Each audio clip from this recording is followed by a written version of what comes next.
detect breast cancer in women. Remember, many factors play a role in cancer development, but the good news is that most can be avoided. And that's today's Senior Stat Shot. The Los Angeles Department of Aging produces this program with CityView, Channel 35, so that seniors living in Los Angeles and surrounding communities are well informed on the many issues that face them in everyday life, and also to let you know of the many services that the Department of Aging offers our senior citizens. Now, we'd like to hear from you with comments on the program, what you like, what you think can be improved, and ideas for future programs. So please give us a call. The number's there on your screen, area 213-252-4088. That's 213-252-4088. Call us with your comments and ideas. We look forward to hearing from you. I'm Paul Peterson for the Los Angeles Department of Aging, the people here at CityView Channel 35, and all of our guests on Aging in LA. Thank you so much for watching, and we'll see you next time. Dr.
CityView Channel 35. Your city, your channel.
morning, Los Angeles, and welcome to the City Council meeting for Tuesday, June 29th, 2010. I want to thank those members of the public who are here with us today in council chambers, as well as our viewers on Channel 35, which broadcast these meetings live each Tuesday, Wednesday, and Friday at 10 a.m.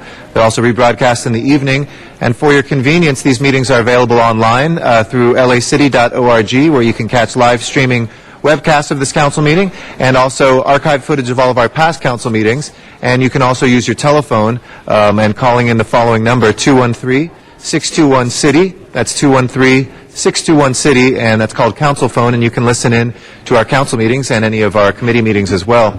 Finally, if you can't make it here or aren't close to a telephone, computer, or the television, you can always come to one of our remote locations in Van Nuys and San Pedro, if that's closer to where you live.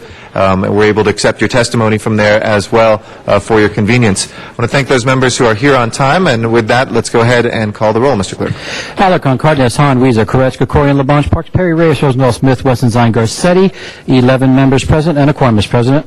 Thank you. First order of business, please. Approval of the minutes. All right, Mr. Koretz moves and Mr. Cardenas seconds. Without objection, we will approve those. Next order of business. Commendatory resolutions for approval. Mr. Labange moves, Mr. Weezer seconds. Without objection, those will be approved as well. Next order of business. Mr. President, this is Tuesday, and it's time for the flag salute. Okay, if I can ask everybody to please rise for our Pledge of Allegiance. Mr. Smith, will you be kind enough to lead us? If you please place your hand over your heart and repeat with me, I pledge allegiance to the flag of the United States of America and to the republic for which it stands, one nation, under God, indivisible, with liberty and justice for all. Thank you. If we can please run through the agenda for today's meeting. First items on the agenda, items 1 through 4, are street lighting district notice for public hearing. Council should continue the hearings and present the ordinances on July 20th. Yes, Mr. Labange, point of information. A little recognition to our guests in the chamber, my colleagues. I'd like to welcome our president, Mr. Garcetti, back from 2 weeks of service as a U.S. Navy officer. Welcome back, Eric. Thank you very much, Mr. Labange. Good to be back. Thank you. So we have items 1 through 4. If there's no objection, we'll open those hearings and continue till the 20th of July. Next item, please. Item 5 is an item notice for public hearing. Okay. We do not have cards on that, so we'll close the... do we have 5 on there? Okay. So we'll close the hearing. Anybody wishing to call that special? If not, let's go ahead and prepare the roll and tabulate the vote. 13 ayes. That is approved. Next items. Excuse me, Mr. President, Yes. and for council's information, the enabling ordinance will be transmitted shortly for item number 5 Okay. in the next couple of weeks. Thank you. So that's the instruction. The ordinance will come back from the city attorney in the next couple of weeks. Next items, please. Items 6 through 16 are items for which public hearings have been held. Okay. Items 6 through 23. Any specials, colleagues? That's actually 6 through 16. I'm sorry, 6 through 16. Got a little excited. Mr. Rosendahl. I think you might have cards on 7. We'd like to... We do. We've already had the hearing, so would you like to call that special and reopen sure, that? for that. And then number 8, I don't want to go on consent because I just want to vote no on 8. Okay, we'll call that special. 6, we can call special for Ms. Hahn and Ms. Perry. Which one? 16, I want 16, to Ms. Perry. vote on the minority report. Okay. And Mr. Smith? Mr. Parks isn't here yet, but I presume we want to hear from 15 because we gave instructions to the department yesterday to clarify. Okay. If not, I'll And 12 for Mr. Parks as well, been informed. So, sorry, did I say 8 as well? Yeah, 8 was for Mr. Rosendahl.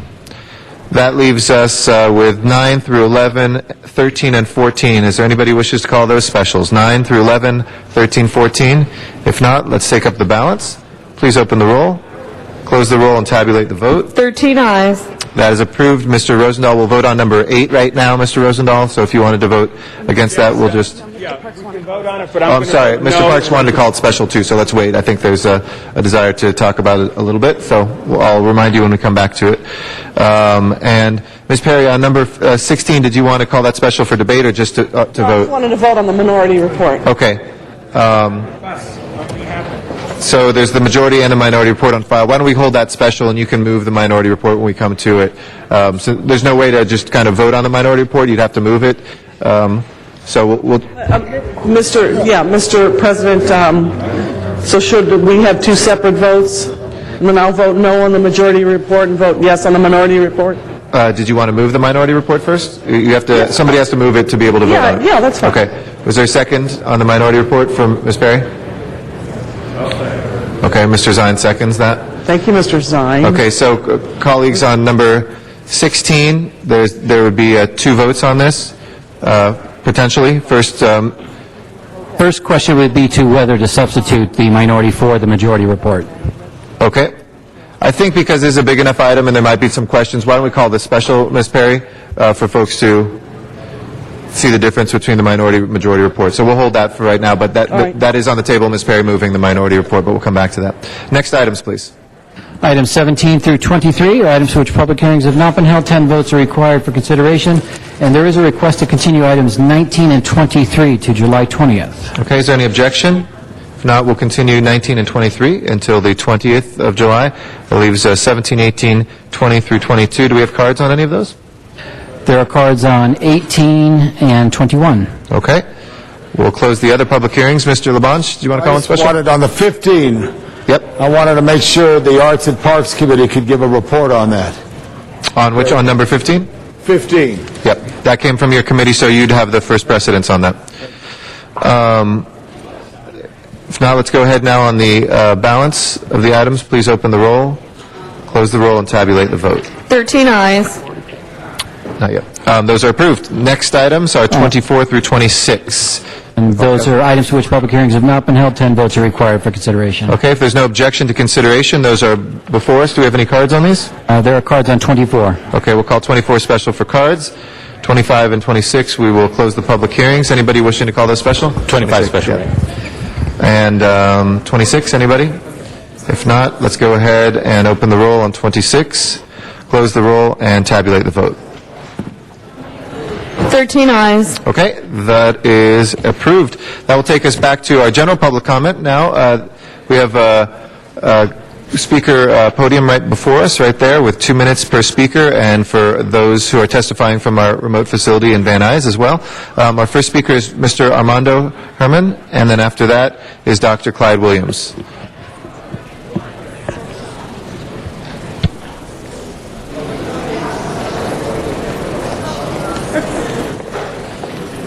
Good morning. Good morning, council members. Today I'm here to speak on behalf of many. I just want to inform that Mr. Weezer, I want to inform you of this dissatisfaction of services that have not been applied in our field area. The conduct of departments of public services have been very slow and inadequate. They take too long to provide services to remove graffiti blight, bulky item debris, and it's unfair that we live this way in a society like today. I know I've been approached by some of your staff in ways that I need to talk to you about personally, and I've been trying to make an appointment with you, and it's been a couple of months and we haven't had this appointment yet. I really would like to sit down and discuss these matters. In my hand, I have a petition that was made through me for the constituents in our area. And I know it's just a few, but again, this is not one person speaking about the blight, the eyesores, the gentrification in our area. And now I'll read what I petitioned with our constituents for. This petition calls for the replacement of members of Councilman Jose Weezer for failure to be efficient and accountable to the public, that which it should represent. He does not want to protect and eliminate common public nuisance right-of-ways. I welcome anyone and all of you to come into CD14 and see the proliferation, the eyesores of abandoned trash, bulky items. We need to work together and bring this element of negativity away from our community. I know there are good points Mr. Weezer has done in the past, and he's still continuing, but as an advocate, I ask for more, and I say thank you. Thank you very much, Mr. Weezer. Did you want to briefly respond? Mr. Herman, I know you just met with my chief of staff. I'm always available for my office hours. And as you know, graffiti in our district is taken down within 24 hours. We have a bulky item roving truck. We have a bulky item drop-off centers. So we're working on it, but working together we can make a difference. And I look forward to seeing you in my office hours. Thank you. Thank you. Yes, Mr. Labange? Weezer, with your leadership, we got sanitation to get that extra small percentage to help have that special truck citywide on daily routes to pick up the bulky items. You've done a great job on that, Mr. Weezer, and your staff, who's not listening to me, but he never did when he worked for me. But I thank you for that effort. Thank you. Dr. Clyde Williams is next, and then Ziggy Cruz follows. It's fun in El Sereno. Dr. Clyde Williams, 4115 Barrett Road, El Sereno, Northeast LA, one of the severe fire hazard areas. Brush clearance is going to be reviewed by the Fire Commission next month. Brush clearance fees for everybody will go up by 70%, 70%, from a total of $13 now to $23. Why? Because people are willing to pay. And this last year, the fire department found that people were submitting their $13 for the inspection, even though they had the right to do self-inspection. However, the amount of documentation and the inconvenience was more than enough to just say, okay, we'll submit the $13. So now the market pricing by the LA Fire Department is going to increase it to $23. Actually, this doesn't even cover the costs. So one of the elements is you pay for what you get. $23 gives you very poor service regarding brush clearance, very poor enforcement regarding brush clearance, and requires each year that the fire department redeploy for the brush season.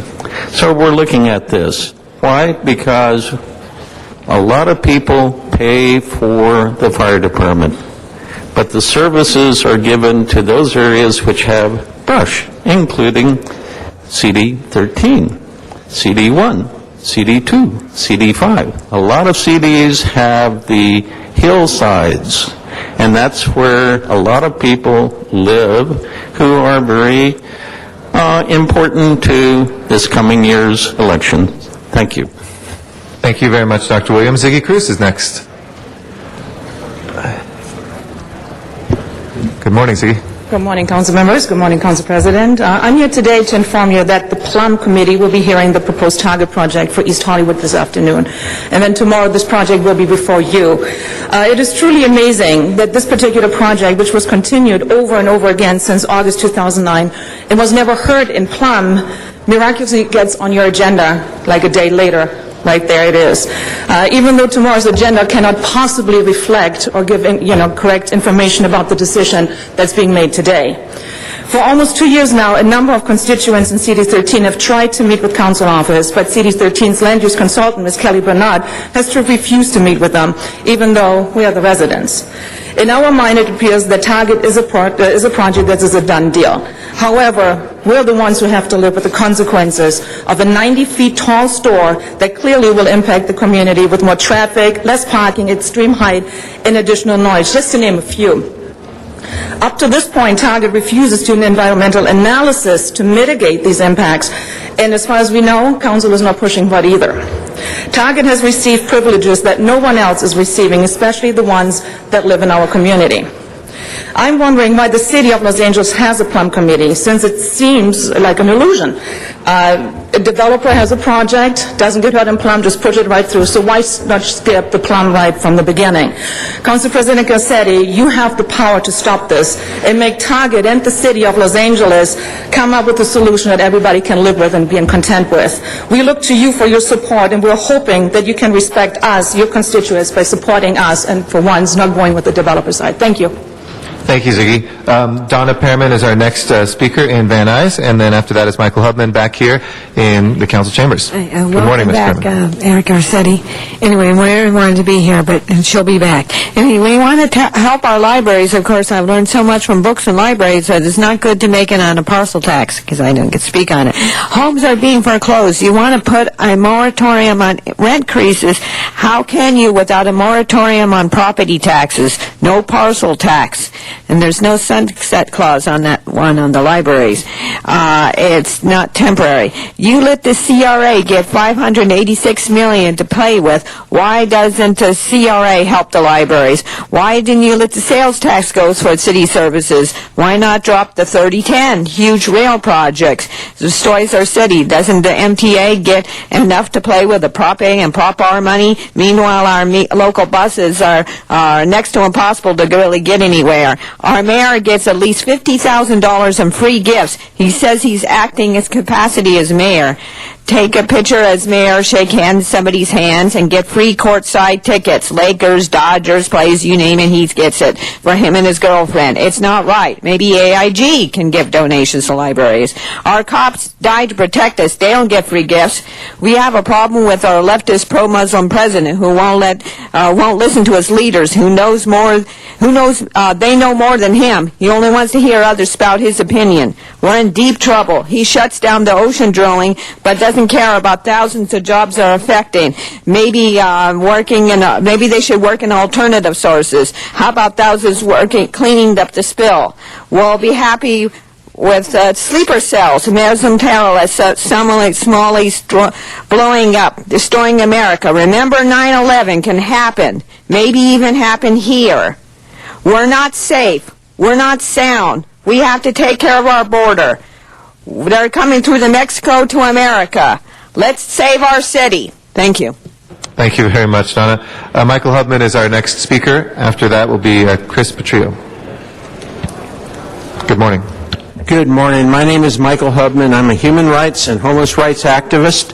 In 3 years of lobbying on behalf of the civil and human rights of homeless people, I have never encountered an issue that has affected me more profoundly than the one I talk about today. That is the issue of the shutting down of the Town Avenue soup line. This action by government to deny poor people, homeless people of Skid Row, Los Angeles' meager sustenance and sense of community screams of injustice. It's also the pinnacle of meanness. Let's look at the numbers. Let's start with the number of citizens who showed up at the soup line for a meal 6 days a week. I put that number at 120 people. I should know because I often counted the people in the line. 120 is a number that is low for a typical day, and 120 is also low on average. Do the arithmetic. The soup line has been shut down for 22 days. That comes out to 2,460 missed meals. According to the parable of the sheep and the goats from the book of Matthew, also referred to as the judgment, the sheep are the symbol for the people who care for and look after the least among us. The goats are the ones who neglect this calling. They are the goats. By inference, anyone who would use the power of the sovereign to hinder the sheep as they go about their mission of mercy deserve a classification that goes beyond goat. I would suggest hyper-goat. What does that say about our society when missionaries from South Korea feel compelled to come to Los Angeles Skid Row to feed our homeless? What it tells me is that our society, our government, and our people are not looking out for the least among us. Thank you. Thank you, Mr. Hubman, and thank you for your work. Chris Petrillo is our next speaker. After that will be Reverend Howard Dotson. Yes, hello, my name is Chris Petrillo, and first of all, I would like to apologize to any members of the medical community who may have showed up last week on my behalf. I had been here a couple of weeks ago. My civil rights are being violated, and I was illegally injected with microchips 6 years ago. And the Wednesday after I appeared here, I had police cars in my face wherever I went, and I had 2 instances of motorcycle cops pull up next to me in broad daylight with their lights on, one right after I got out of Carl's Jr., and another one pulled right up on the sidewalk next to me. So it's obviously an attempt on their part to intimidate me. And Once again, I'm never going to be gay, and this is why I'm being harassed, because there is this desperate attempt on somebody at the police department or the fire department to believe that I'm gay. And I didn't come here today to badmouth the police or the fire department or Ms. Perry, because I know there's good cops and good firefighters who don't participate in smear campaigns against civilians, and maybe Ms. Perry can't help me because the smear campaign that's being waged against me involves members of the intelligence community or the military. I asked a homeless person recently who was a retired military person, if someone were to illegally inject me with microchips, who'd be behind that? And his answer to me was FBI, CIA, black ops, people in our government who don't really exist. Well, I have a problem with people in our government who don't really exist, who stick microchips in me. And this smear campaign has gone on for 12 years, and I filed complaints with the governor's office, Barbara Boxer, Ms. Perry, and my civil rights continue to be violated. And if it's the motorcycle cops who are most likely to try and intimidate me, then maybe they're the ones who are most desperate to believe that I'm gay. So I just want my civil rights back. I'm tired of being harassed, and there's never going to be anybody out there who's going to convince me I'm gay. It's just never going to happen. Thank you very much. Thank you, sir. Reverend Dotson is next. Good to see you, Reverend. Good morning, Council President and Council members. This is a follow-up to a public safety meeting we had about 2.5 years ago. Councilman Reyes worked with us to look at the clergy councils and how that's a support to the LAPD.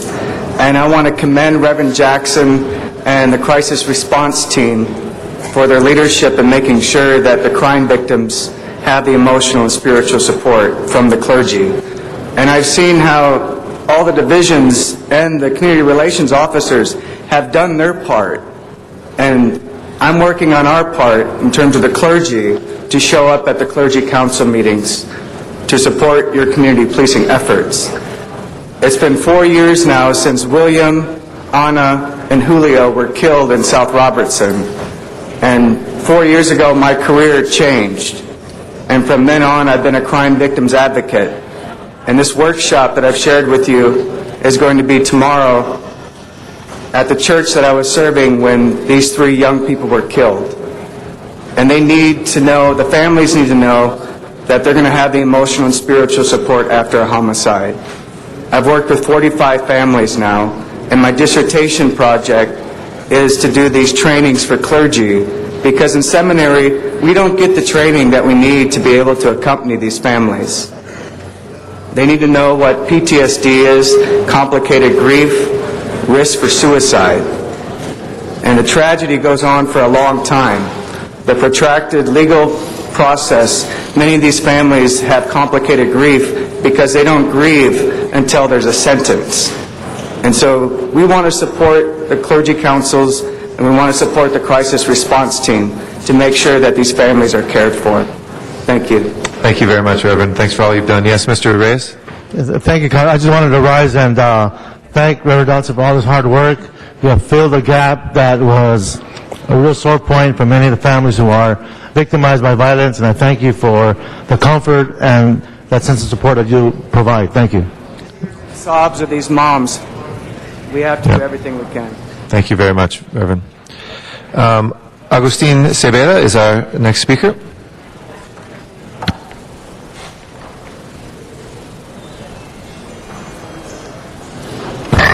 Agustin Cebada from CD13. It's been within the last month. A friend of mine was mugged right here in City Hall because he came to protest the raising of getting rid of the moratorium on the raising of rent here in the city of LA on beginning, I guess, in 2 or 3 days. And I wonder what motivates, especially my representative from CD13, what motivates him to step on the little people. But there was somebody who spoke about some building that's getting all this extra things in CD13 to build a huge tall building, and I understand, I know that candidates need money to run their campaigns. We, the little people, we are registered to vote, and we who rent, we remember this, Mr. Garcetti, and all of the rest of you who voted to table the moratorium. And you can be sure that when you want to run for mayor, Mr. Garcetti, that people will remember this. And we will not forget that and other issues that have happened in Echo Park, egregious things, of allegations that have been made against you. A couple of weeks ago, or a week and a half ago, there was a big demonstration right there on the corner of Echo Park and Sunset. A lot of people very angry. They even had a poster of you pictured as the devil. You know, I don't know if that's right or anything, but people are very angry. We are going through hard times. It's very difficult for us to make the rent. Now, in a couple of days, the rent is going to go up 3 or 4% depending on where we're at. And this is, you know, something that, you know, what motivates you? Is it hubris? Is it ambition? Mr. Garcetti, the speaker should direct his comments to the council as a whole. I do not want to be interrupted, please. What motivates you all? Are you just be going for the money from the landlords and everything to run your next campaign, or what's going on? Let us know. We want to find out. Thank you, Mr. Zepeda. And I can only respond briefly, but I assure you I'm motivated about what's actually best for renters and the lowest and the poorest folks I represent. It's the reason I worked with the Echo Park residents down the street against their landlords to make sure that they didn't get kicked out of housing. It was my opinion. We can agree to disagree, but this would have hurt more people than helped them. And again, I'm very proud of the record of protecting tenants' rights and authoring more legislation here on that than almost anybody with Mr. Reyes. With that closes our general public comment, and I'm more than happy, Mr. Zepeda, to follow up face-to-face if you want to have a further discussion. I'd be more than happy to do that. That closes our general public comment for today. We have a couple special things. First of all, we have Mr. Rosendahl. Is he around? Mr. Rosendahl? Well, okay. Did you want to make the recognition, Mr. Rosendahl, and then Mr. Parks? I'd like to recognize for reconsideration of an item as well that was from last meeting on Friday. But Mr. Rosendahl. This is just an introduction, right, that I'm liking to do of Art Henry. Folks, many of you know Art Henry. Art Henry has been with the Metro organization for 21 years, who's done a lot of their outreach for Metro over the years. And just ironically, I rode the 733 bus with him today. It's a rapid bus that we now have in Venice and Santa Monica and Mar Vista, and a group of my constituents were on it. We did actually constituent hours, and bingo, we appeared right outside of City Hall. So we now have a rapid bus on the west side, and it was because of Art Henry, and we have a plaque for him that we're going to present right now. Mr. Labange and I thanking him for his tremendous service and coordination with MTA and the city. Art Henry, stand up for a second. Okay, Mr. Labange. President, members, Art Henry, a great New Yorker, came here, was the United States Air Force, served in what was the divided Berlin for many years, but a great friend to all of us in transit. Went to the first game when the Mets played. The New York Metropolitans is what they were called before they became the New York Mets. As a great baseball fan, but a great friend. A big hand for Art Henry. Thank you very much. Mr. Parks, you wanted to reconsider item 36 from the previous meeting? Yes. Tommy? Wait, Jan. All right, thank you, Mr. Well, wait, we have to reconsider it. I'd like to consider item... I'm sorry, Mr. Parks. Okay, I have to make my comments first. All right, thank you, Mr. President. This is an item that I should have recused myself from last week, so I am going to leave the room. I'm going to exit the room, and I ask that my name be removed from the board. We've got to vote on this. Okay. We'll wait for Ms. Perry to leave the room or reconsider.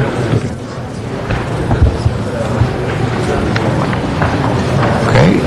Mr. Parks. Yes.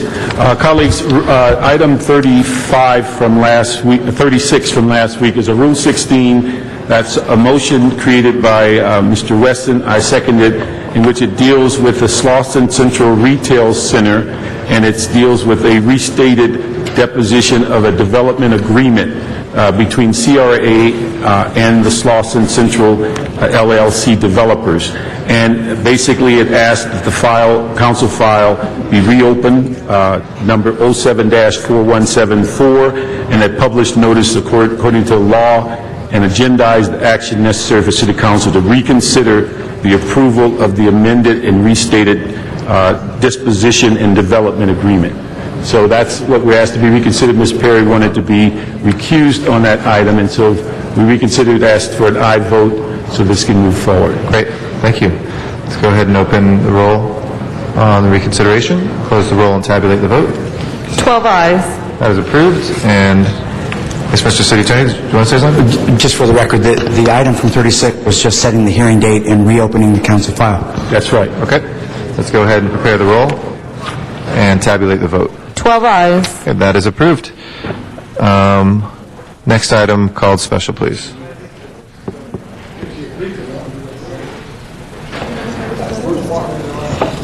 Council members, that would bring us to item number 7.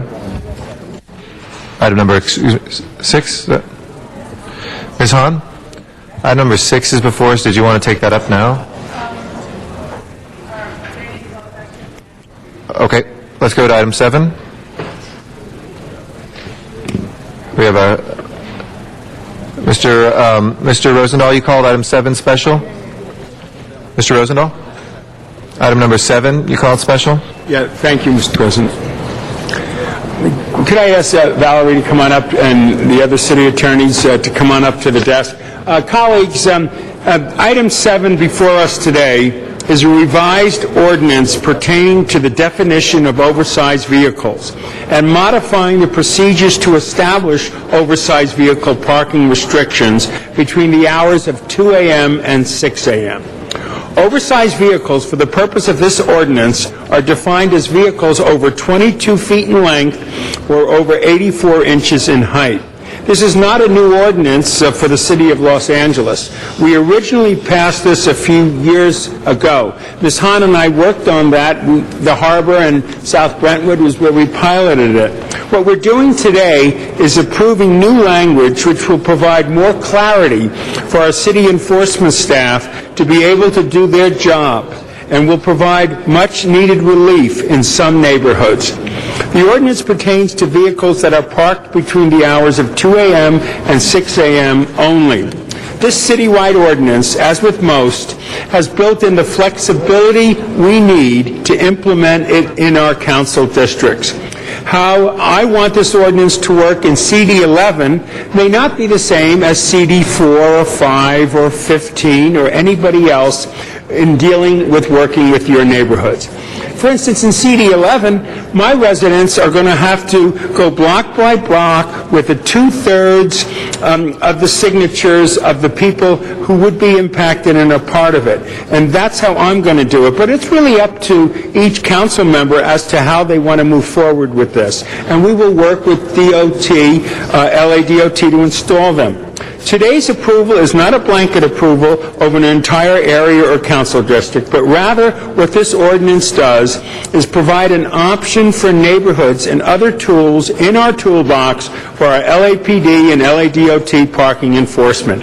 I ask you for your support on Ordinance B. And if I could ask the city attorneys to explain a little better than I could, and then we'll take some public comment, colleagues. Please. Thank you, Council Member. I'll just briefly summarize Ordinance B, which was the ordinance with the changes requested by LADOT.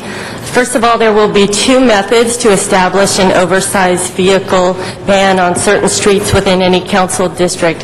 One would be through a resolution process that could be initiated by a council member, studied by DOT, including the impacts of the proposed area, and then council could adopt a resolution to establish the site of the posting of the oversized vehicle signs.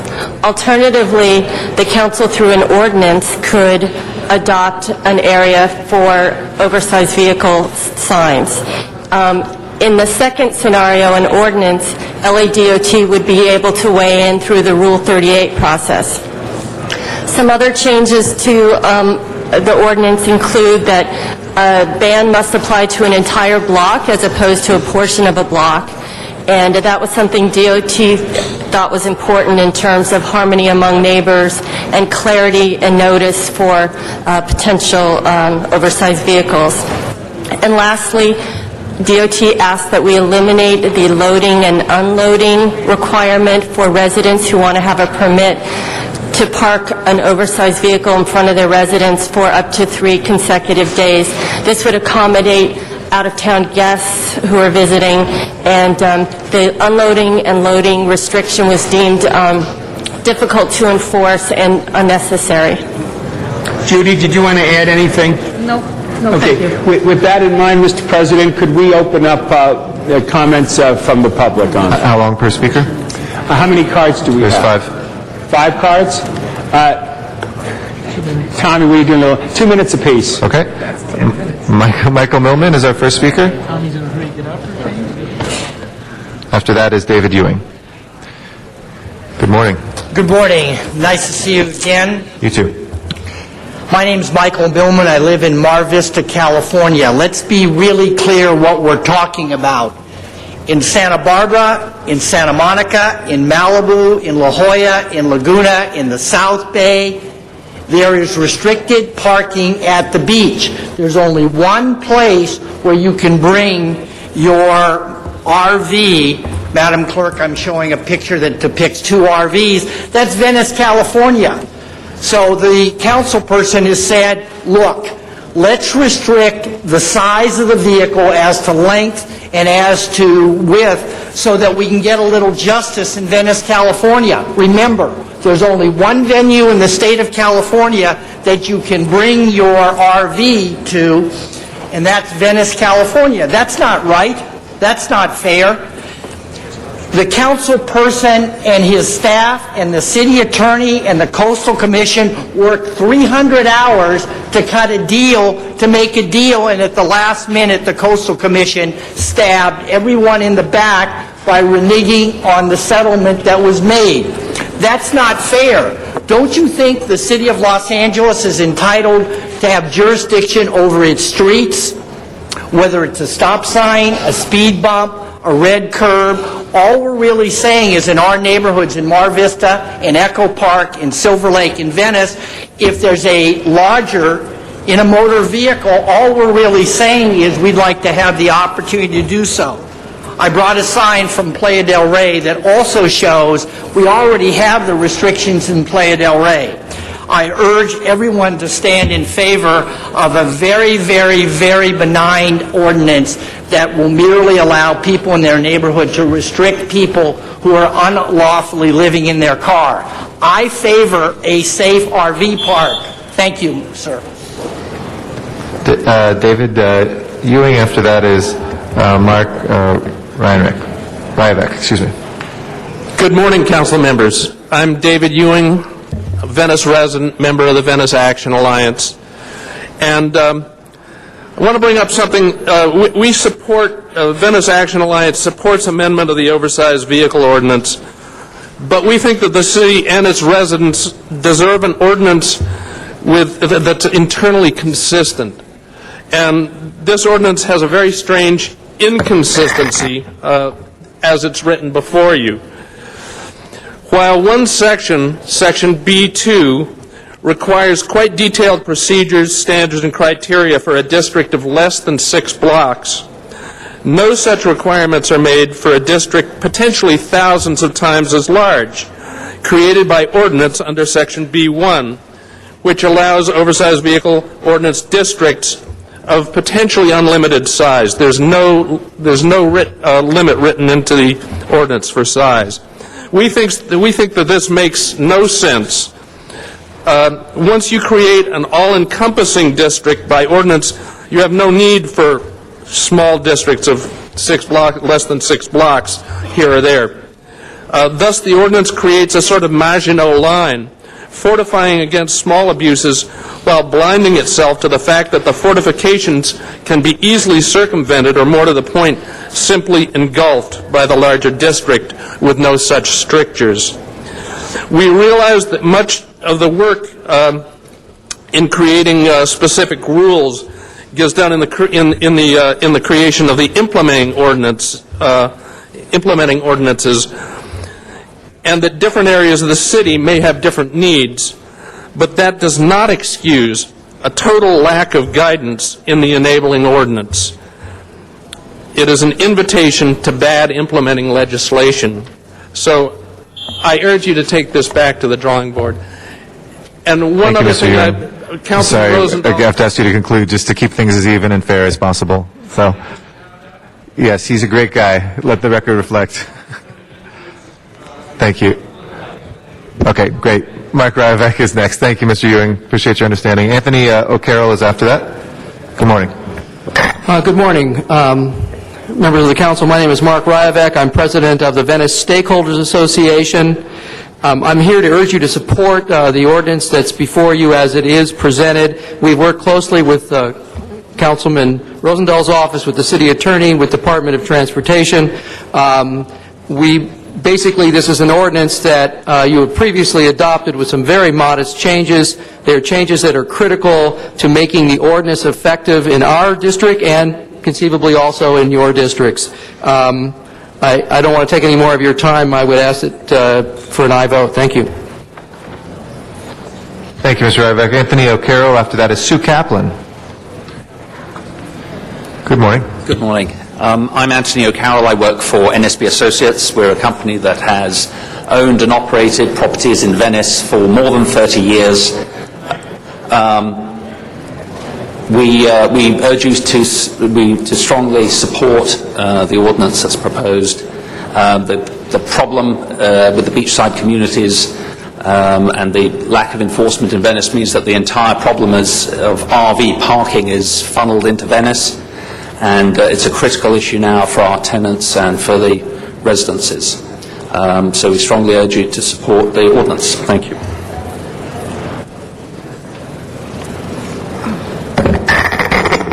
My name is Sue Kaplan. I'm a resident of Venice and also a member of Venice Action Alliance. Here we are again trying to decide who can park freely on the streets of LA and who can freely restrict parking on these same streets.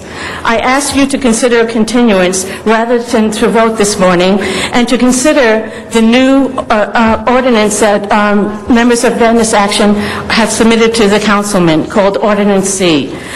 I would like to see this oversight ordinance purpose made clearer, its guidelines complete, written with a clarity that it may be implemented with surety and without ambiguity. Mr. Ewing has talked about the inconsistencies, and I'll skip over that, except to say that there can be no oversight here because there is no means of process. What standards of measurement are to be applied to any request for a restrictive sign? I also realize that we need not make it a requirement to take care of those who are being displaced, but we all know and understand why we are here today. But I believe it unfair to make it impossible for a particular population to park in certain places without offering them a reasonable alternative. It may not be illegal to do so, but it certainly is not the right thing to do. And we have always asked for safe parking to be in tandem with the oversized ordinance. The city attorney has said this ordinance is too Venice specific, and it is nothing of the kind. Every council district has its sore spot. Trucks sitting out waiting to be able to enter the port, or commercial vehicles waiting on residential streets before being able to enter downtown area. Even other district residents are complaining about people living in the vehicles. The rigorous procedures we are asking for are equally applicable anywhere in the city. Please consider the continuance so that all concerns brought up this morning may be considered, and an ordinance that addresses all concerns can be properly written. All of LA needs an ordinance that addresses all these problems, not one that has been hastily pushed through. Okay, thank you. Thank you very much. Steve Clare is our next speaker. After that is Karen Wolf.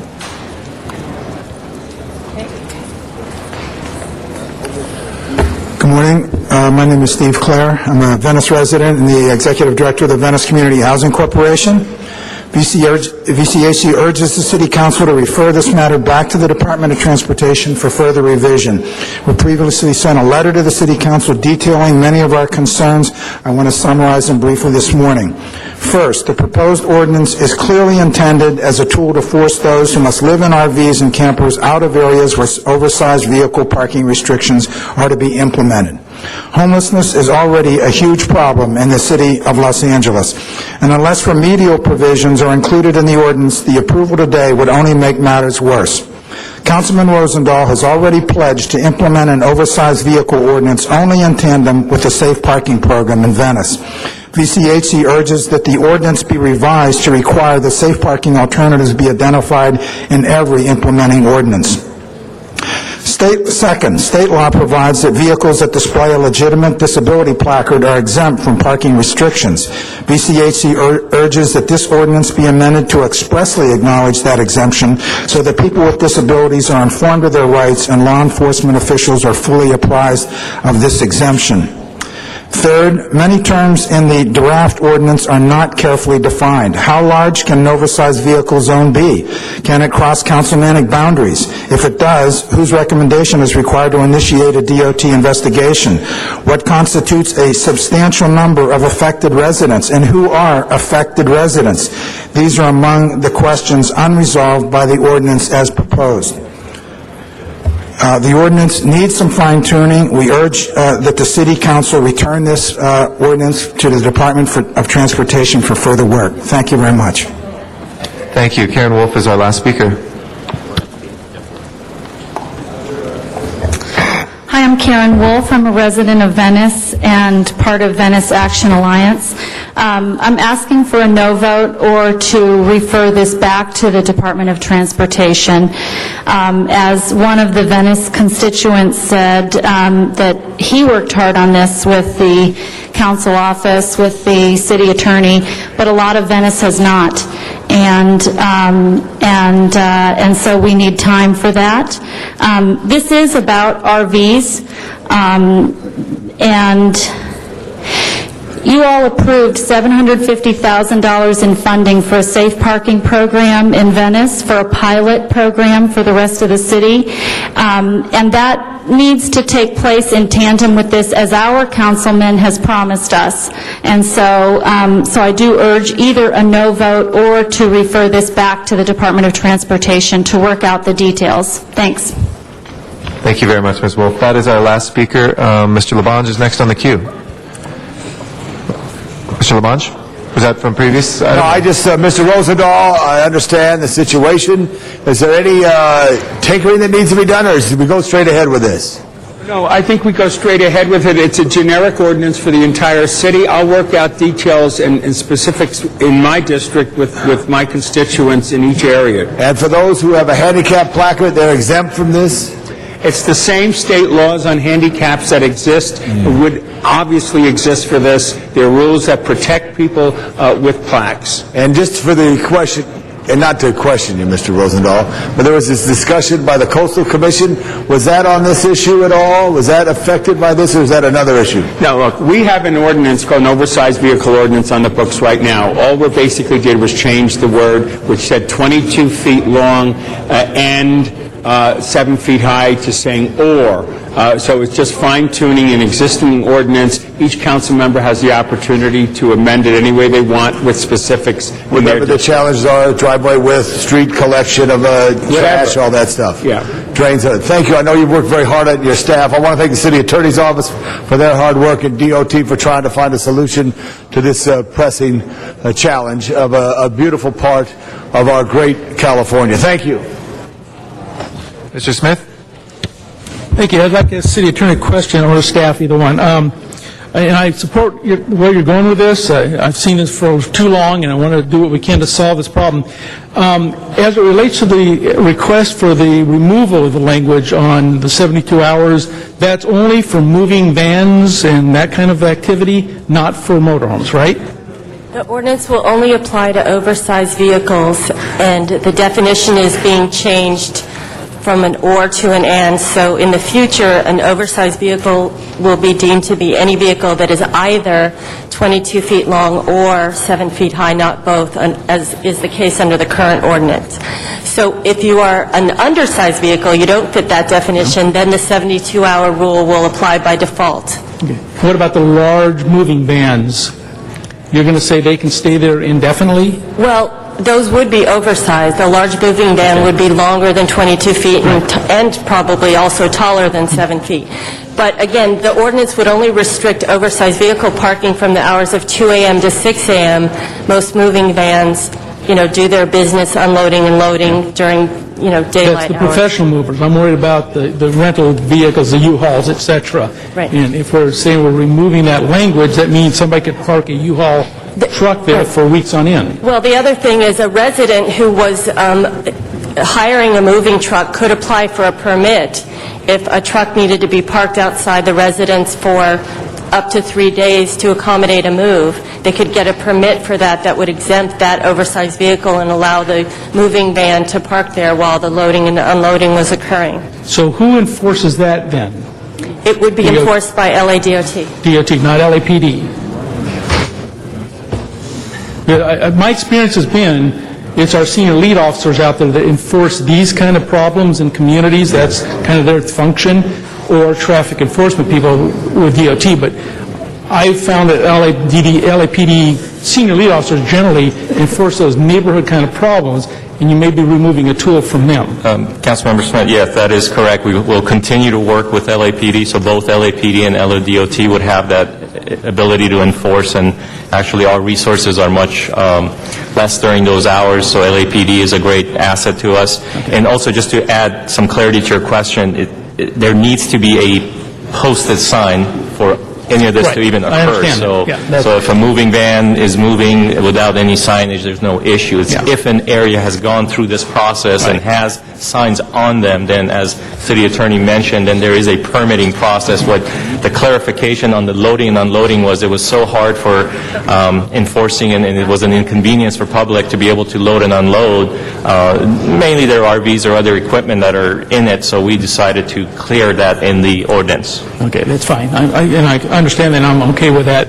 But it's in the Muni Code, so either LAPD or DOT can enforce this. Okay, that's fine.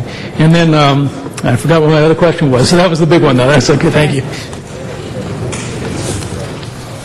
Mr. Rosendahl, to conclude. Thank you, Mr. President. I just handed our city attorney a draft of the placard issue. Would you please address that? Mr. Ewing presented it to me on the rapid bus that I took this morning as clarifying what the plaque is, as did another one of the speakers. Explain that. The current municipal code regulation about oversized vehicles, as well as this proposed new amendment, would already be subject to the California Vehicle Code. The California Vehicle Code provisions are read into, as a matter of law, the municipal code. The issue about adding a language about handicap placards is that it ties the city's hands.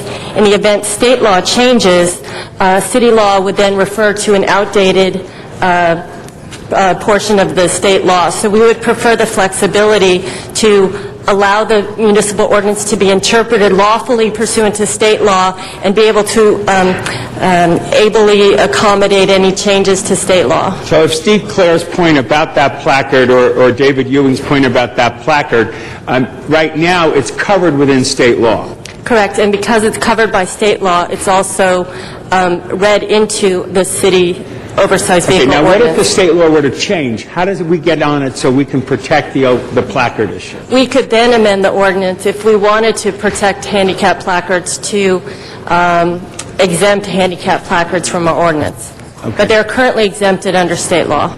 Okay, thank you. Thank you, Mr. President, and I ask for an aye vote. Thank you very much. With that, let's go ahead and open the roll on what we have before us. Council members, an amending motion has been circulated for this matter. Yes, so if there's no objection, the amendment will be accepted as friendly. As amended, please open the roll, close the roll, and tabulate the vote. 14 ayes. That is approved, and we'll send that forthwith without objection. Thank you to everybody for taking the time to be here and for your hard work on this issue as well. Mr. Cardenas will take item number 25 out of order now, and recognize and join Mr. Cardenas. Yeah.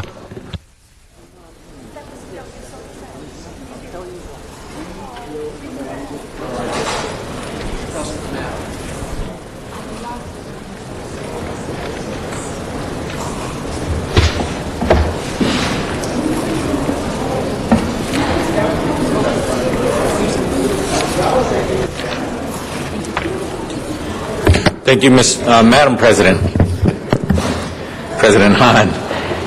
Thank you very much. I'd like all of the organizers and the participants in Fabric and all the people who are here for presentation number 25 regarding the Almonte case. This year marks the 15th year anniversary where freedom came to 72 enslaved people from Thailand right here in El Monte, California. I want to begin by thanking the many individuals who brought this presentation together and also did all the hard work to free these individuals. First, I'd like to thank Council President Eric Garcetti for helping to continue educating our communities on this issue.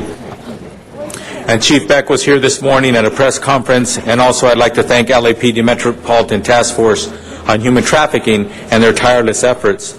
The Thai Community Development Center for helping trafficking survivors turn their lives around with dignity and joy. You have given them hope again, and for that I thank you. I also want to thank Chansey Mortarel of the Thai Community Development Center for working so closely with us in training our city employees on how to identify victims. And finally, the writer and director and producers of the play Fabric, the nation's first play about the courageous survivors of the El Monte case. This world premiere begins right here in Los Angeles on July 8th and runs through until August 9th. Most of all, I want to thank the survivors of the El Monte Sweatshop slavery case for showing their courage and bravery, and many of them are here today, and I would like you and welcome me and giving them a big hand.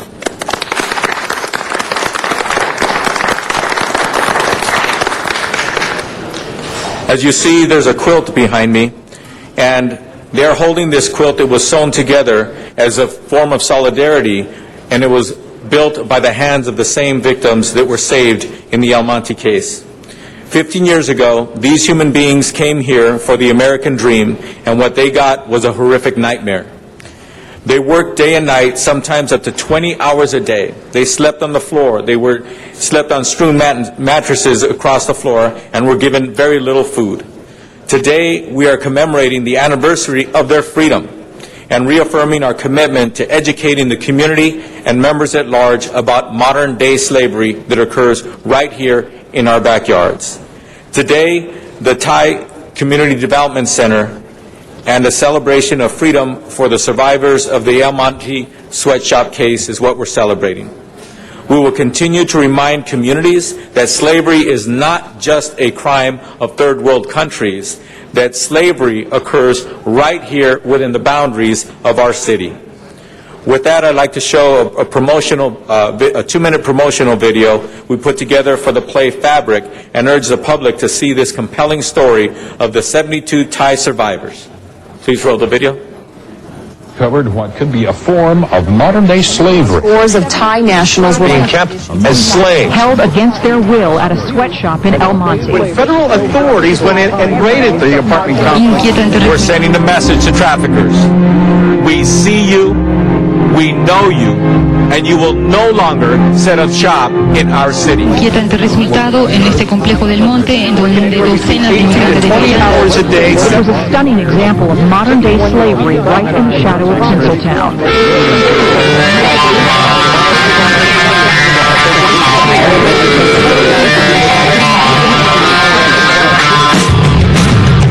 Let me tell you right away that you're here to work. That is your primary and only duty. As long as you work hard, everything will be fine. Don't try and escape. If you do, I warn you, there will be retribution on your family in Thailand.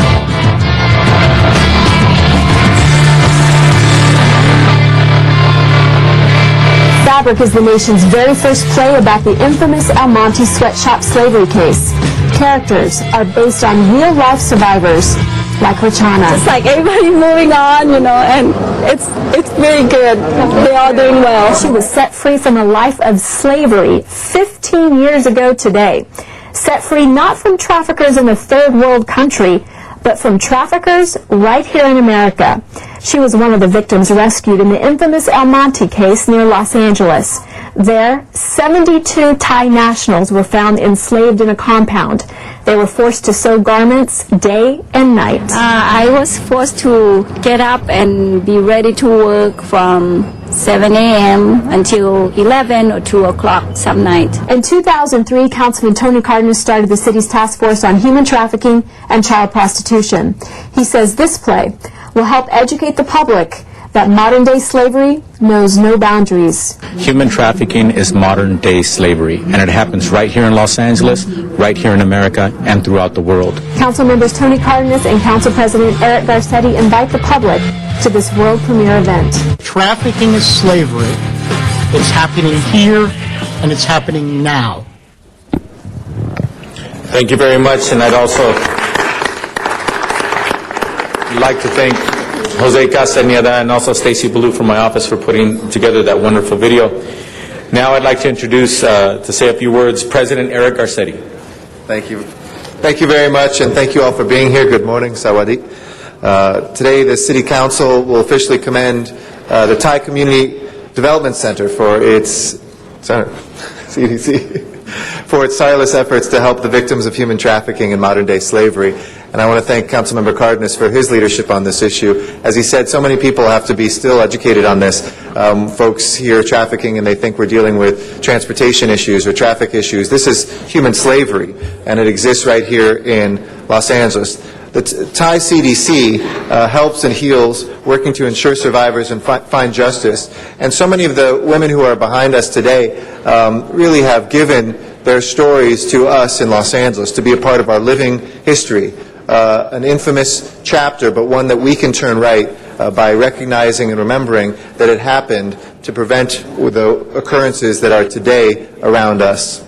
Since 1994, Thai CDC has been a leader in helping the Thai community. I'm so proud, and I know Mr. Labange, who also is very close right there in Thai Town, to have worked with Thai CDC on cultural festivals, on health fairs, on human rights issues, and on educating everybody about the importance of the fabric of the Thai community here in Los Angeles. They've built affordable housing, they've given people jobs, they've worked with small business people, and they've played such a vital role in revitalizing Hollywood, which we talk about so much. Thai CDC aims to create a thriving community by making sure that it works for everybody, the economics as well as the cultural understanding of this city. And they revitalize public space, whether it's along Hollywood Boulevard or throughout the East Hollywood and Thai Town areas. They have been leading the edge of understanding what the urban environment should look like here in Los Angeles. But today we honor them quite literally for fabric, which in collaboration with playwright Henry Ung and the Company of Angels, an extraordinary theater company here in the heart of Los Angeles, retells the horrific but inspiring story of the El Monte Thai garment slavery case, in which Thai CDC played a critical role. Too many people think that slavery and trafficking is something of the past. There are more slaves in this world today than there have ever been in human history.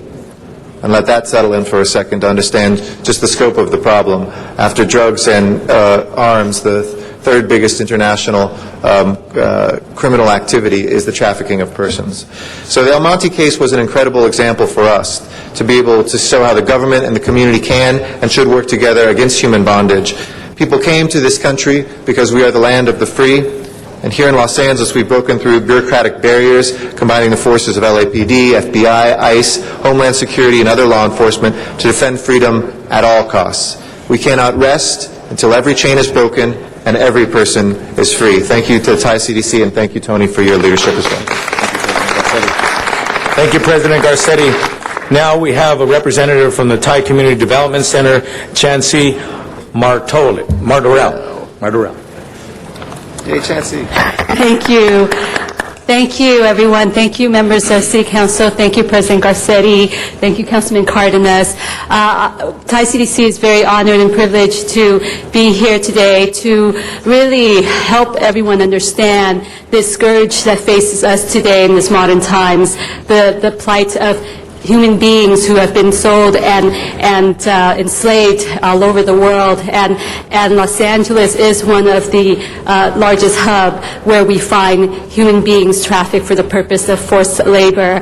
And Thai CDC stands here today as an organization that has worked relentlessly and tirelessly to advocate on behalf of these victims and to find them redress and restitution and justice ultimately. 15 years ago, we were called upon by state and federal labor officials to respond to the plight of these specific workers behind me when we were participating in the raid to liberate them from their enslaved compound. And they were finally set free, and since then we've been celebrating their freedom. But unfortunately, that was just the tip of the iceberg, because soon after that case, a half dozen cases followed, and we have now responded to cases involving over 400 Thai victims of human slavery in the course of 15 years. Even to this very day, we are right now in our caseload helping and assisting 263 victims of human slavery. And so the work is not done. The work is not over. We continue today to work very hard to address this terrible need in our community, to really make sure that the public is aware that slavery is alive and well. We also want to make sure that people know that the victims from the Almaty case have really come a long ways, and they are individuals who are a testament of the resiliency of the human spirit. And so the Fabric play that we are co-producing with the Company of Angels is a celebration of that human resiliency and of their freedom and their independence, and how they've gone on to become productive individuals and contributing back to society by helping the public understand this issue. And so we'd like to thank Company of Angels and playwright Henry Ong, who made this play possible, and now we can tell the story, the story of the traumatic experience of these workers, but also the amazing resiliency of the human spirit. And so it will be an inspiration. We will be premiering this exclusively on July 8th and 9th, and we'll be having an opening night reception for the play on the 10th. We welcome and encourage everyone to attend, and at the opening night reception, our guest of honor that evening, who will be in attendance and receiving our Social Impact Award, will be none other than Secretary of Labor Hilda Solis, who was very, very much involved in the case from the very beginning when she was state senator of the district that included Almaty back 15 years ago. And she will be recognized for championing this issue of forced labor on our behalf as well. Thank you so much. Thank you very much. Next, we have a very brave woman that you saw in the video, Roshana.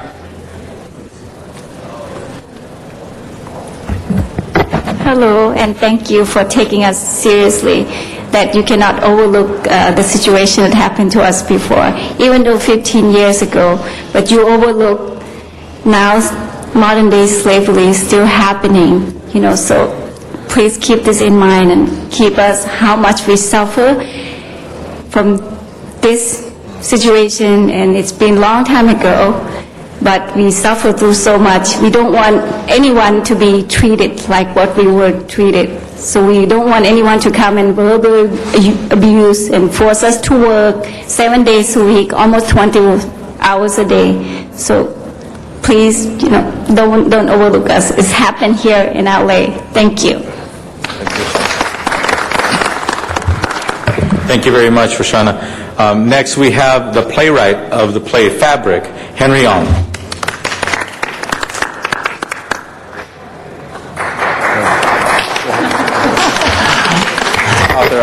I didn't expect to be here to speak. A playwright writes so that he doesn't have to be in the limelight. But thank you so much for this recognition here this morning. I wrote the play Fabric with great sympathy for the Thai workers, and I feel that their voice needed to be heard, and that was why I wrote the play, and I hope that you will come and see it. Thank you.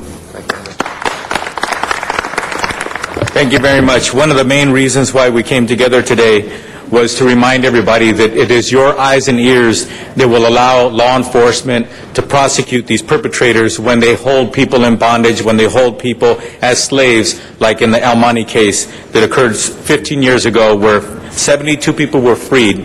And the way in which that can happen is you can call the 800 number. This 800 number is a not-for-profit organization. You will remain anonymous. All you need to do is call this number if you see something suspicious, if you think that perhaps human slavery is happening somewhere around you. The number is 888-539-2373. 888-539-2373. If you see anything suspicious whatsoever, please call that number. And also, I'd like to remind you is that standing here with us are some of the victims from that horrendous case that occurred in El Monte, yet at the same time, you see somebody like Roshana smile. Just think of the people who aren't smiling for months and years at a time because they're enslaved. Human beings are enslaved right here in the United States. They estimate that upwards of 15,000 people are enslaved in the United States every single year. We can make a difference. And the City of Los Angeles, I want to thank them for having the most comprehensive human trafficking task force in the country, right here in Los Angeles. But the only way that that tapestry, like this quilt of people, of professionals, can come together and pull it together, you have to be the stitching to bring these professionals to bear on these cases. Please call that number. Please call that number, and you can make the difference by saving a victim and saving somebody from human slavery that's happening right here around us. And with that, Council President Garcetti, you have the resolution. Good. We want to present to the Thai Community Development Corporation and let them know that Thai CDC, a community development nonprofit organization that does extraordinary work, that we thank them, we declare a day for them here today, and that we hope that for many years to come that they will be continuing to fight justice and creating a great city here. Just like Bangkok is a city of angels, which is the literal translation of the long name, so is Los Angeles, and together we know that we can create a world full of angels.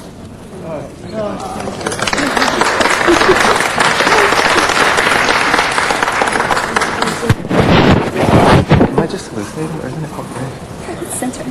Yes. Okay, I keep centering. I keep stumbling on it. Okay, show all this here.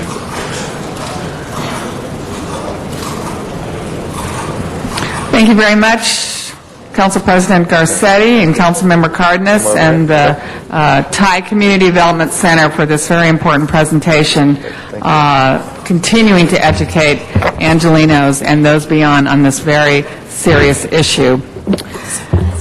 Thank you. And also, while everybody is getting ready for our next item, the play is occurring at 501 South Spring Street. That is right here in downtown Los Angeles in the Alexandria building on the corner of 5th and Spring, and will begin on July 8th through August 8th. Please come and support this wonderful play, and please support on the first 2 days. All the proceeds are going to go to the not-for-profit efforts that are going on to help these victims. Thank you. Ms. Perry, did you want to speak? No, I just wanted, if item 12 is up next. Yes, I believe we're going to be going to item 12. Mm-hmm. Okay, let's vote on the one. Yes, Mr. Lamont. One last thing, Mr. Cardenas, I were chatting in this presentation. Henry, I just want to let everybody thank Henry. Henry is the Director of Public Affairs for our own Public Works Department, doing two things at once. We love you, Henry. Good job. And I'm in Council District 14. Okay, and he lives in Council District 14, Mr. Weezar's district. Thank you.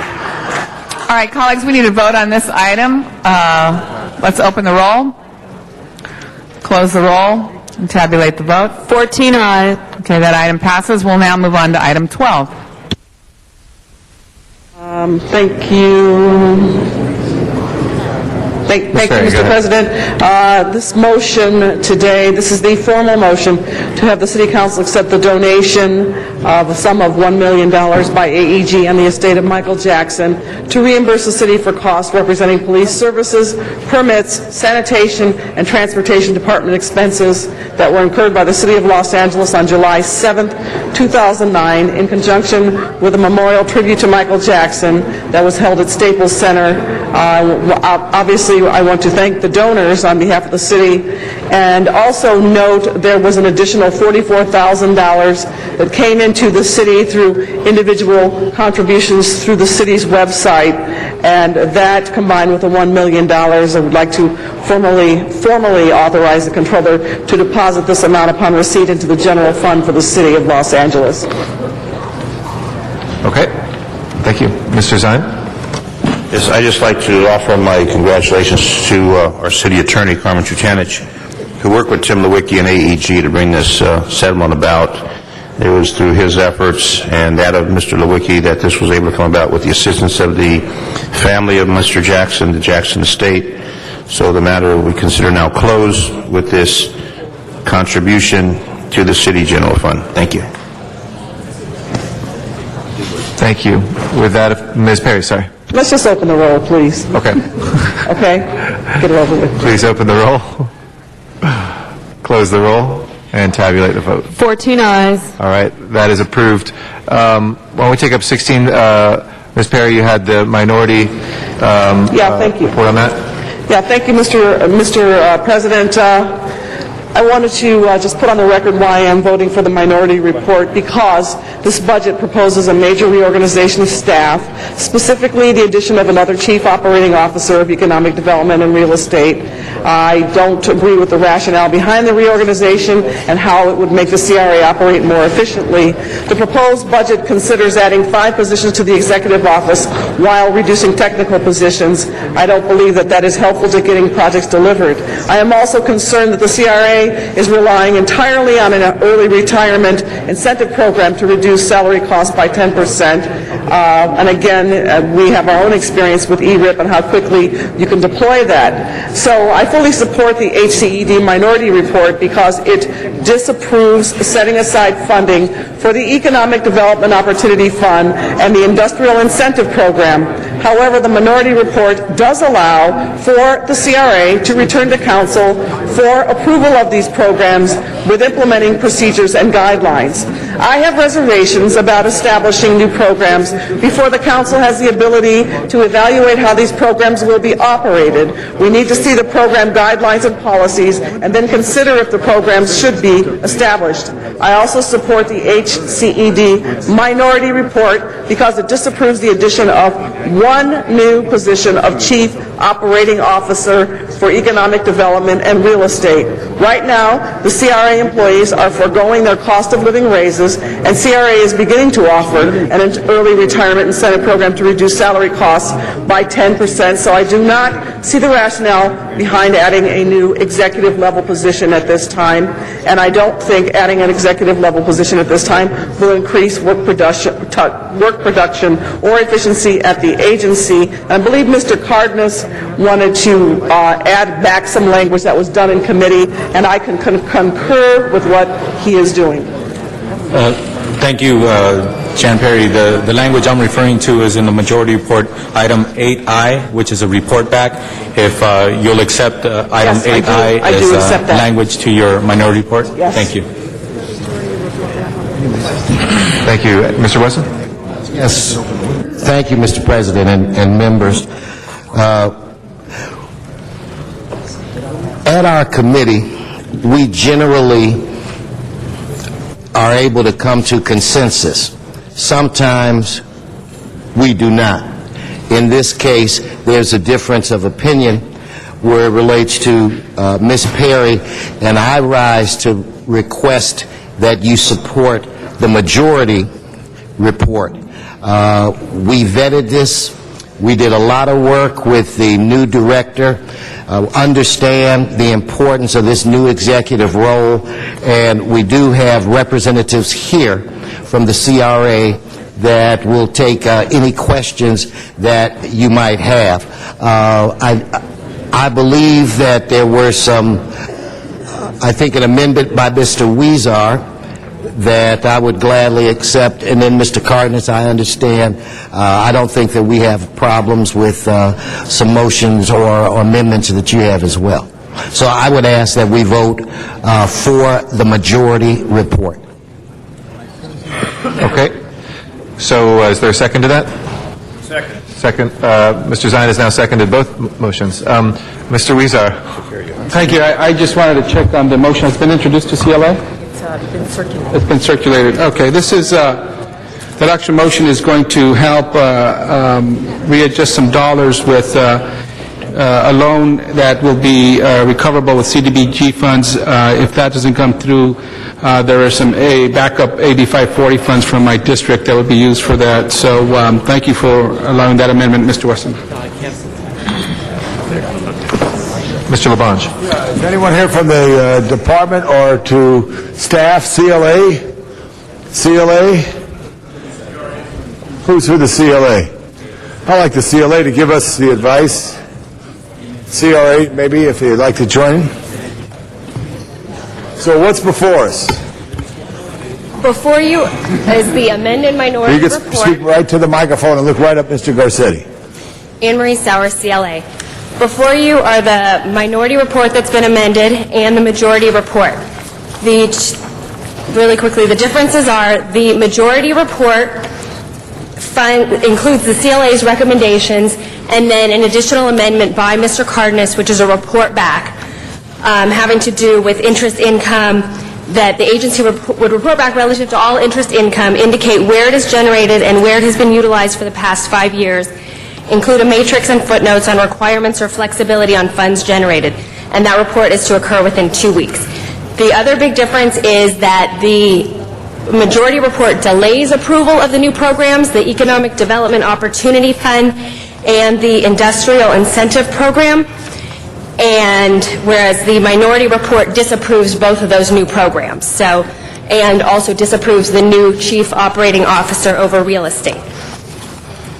Say that last thing? The last thing is that the minority report also disapproves the addition of one position of Chief Operating Officer over Economic Development and Real Estate. How many operating officers do they have? They have one, and this would be one new one. So they only have one, so this would be 2 total? Correct.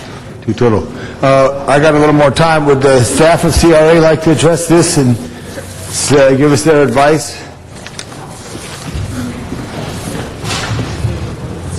Is this one way over here for a reason?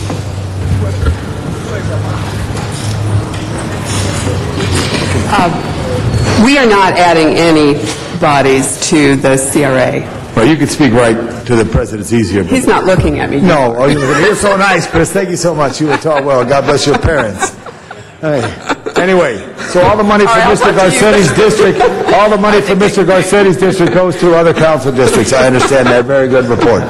Ms. Essel, all kidding aside on that, there's a minority and a majority report. How does it affect your ability to do the job, which has really transformed the agency? I know you're there just recently, but the agency has transformed much of Los Angeles in the last few years in very, very, very positive ways. What does this do? What works better for the CRA? There's clearly, from my perspective, and having been there about a month now, I'm absolutely certain that the division of responsibility was required. In the past, back actually when I was chair of this agency, we had many deputy administrators. I think we had 7. They were reduced down to 2.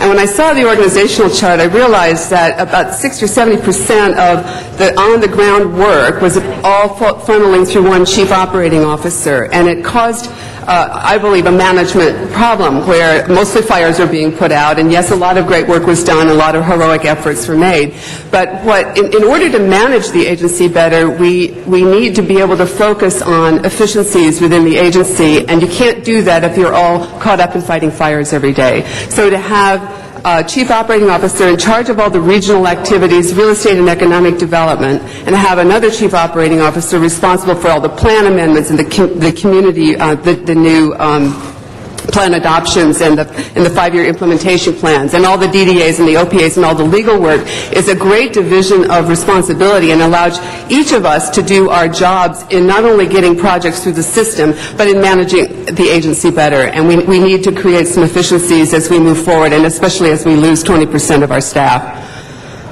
So from my standpoint, I would like very much to keep the organizational chart as is. With respect to the other aspect of the minority report, that's really up to the City Council with whether or not you fund the EDOF and wait for us to bring the policies in, or not fund it and wait for us to bring the policies in. I think we can make our case in future meetings on the EDOF and the Industrial Incentive Program. Thank you very much.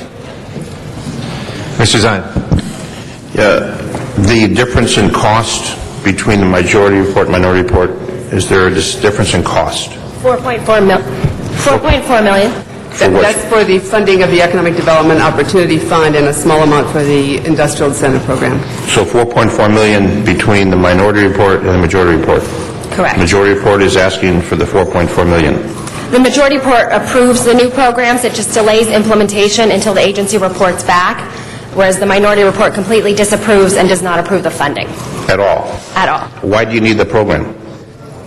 The program is one of our first steps. Both of these programs are some of our first steps into creating the agency as an economic development tool for the city beyond what we've been doing to create jobs and to provide incentives to businesses and enterprises that want to create long-term jobs in the city. So it's two different approaches. Then one is to the industrial incentive, and the other is for long-term job creation of good quality jobs. But is the role of the CRA to redevelop an area, to bring that area back to a significant level where jobs will be established and another entity within the city to bring in jobs? It seems like the CRA has a main responsibility, and I will tell you in my district, Canoga Park and City, the CRA is falling short of their responsibilities of revitalizing those communities. Right, I'm aware. But the secondary phase is the CRA now going into creating the jobs.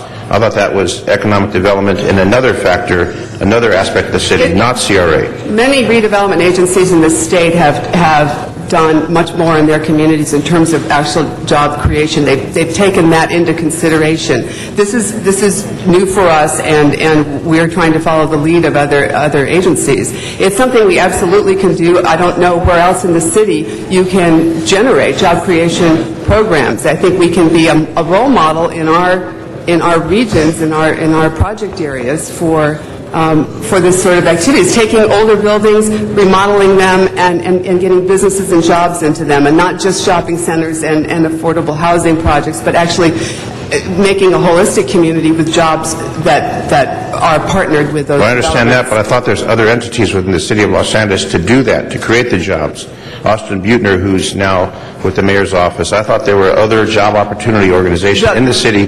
Now, are you teaming up with them? Or are you Yes, we're teaming up with them. Absolutely. Because obviously, the CRA has an important role. Right. Now, I've had concerns with the CRA for a long time, but I see the CRA now branching out into another arena, creating jobs, where they've fallen short in their primary responsibility of revitalizing neighborhoods and communities. So if they haven't done extremely well in the first category, how are they going to do that plus increase this job opportunity? I'm not against job opportunities, but is it the role of the CRA to do that, or the role of another entity within the city of Los Angeles to do that? Well, we're certainly partnering with the Mayor's Office of Economic Development, and they are doing citywide efforts, but they also are working closely with us in redevelopment project areas.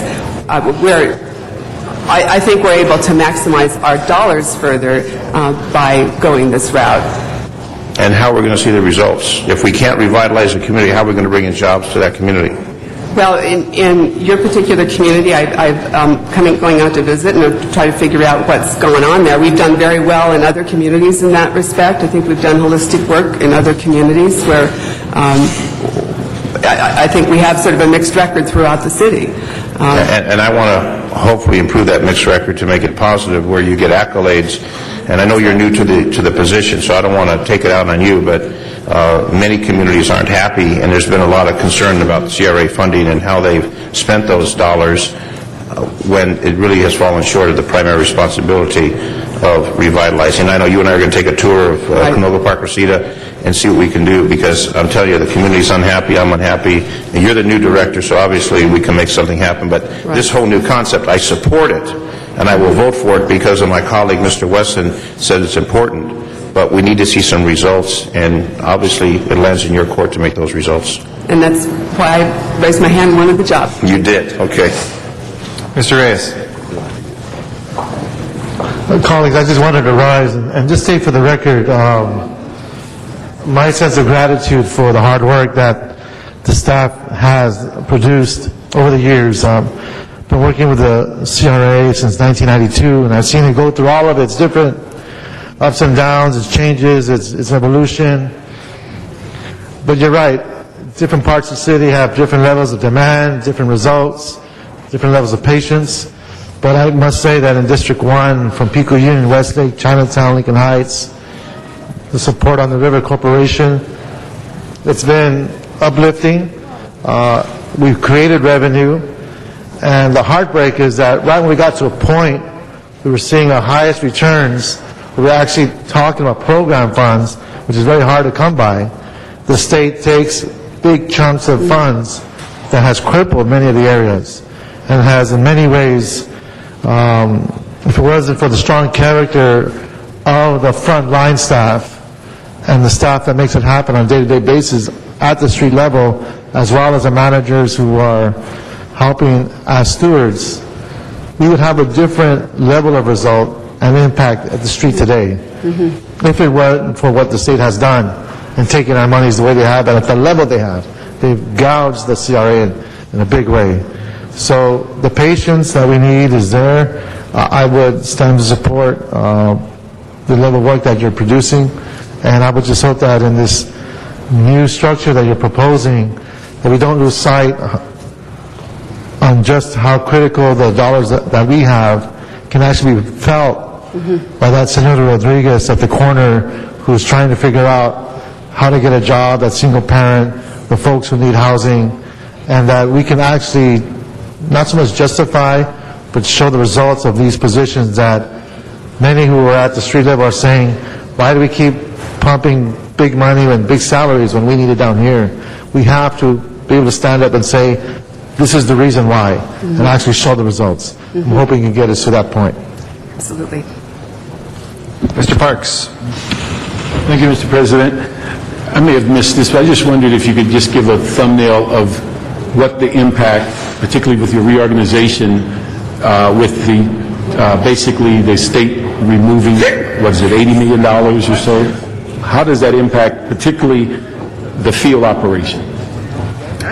Well, I know one of your questions likely today will be about the status of our early retirement incentive program, the early retirement incentive program, and we are coming to terms with our bargaining units. They are putting a package in front of their members, and we actually hope to discuss it at the board meeting on Thursday.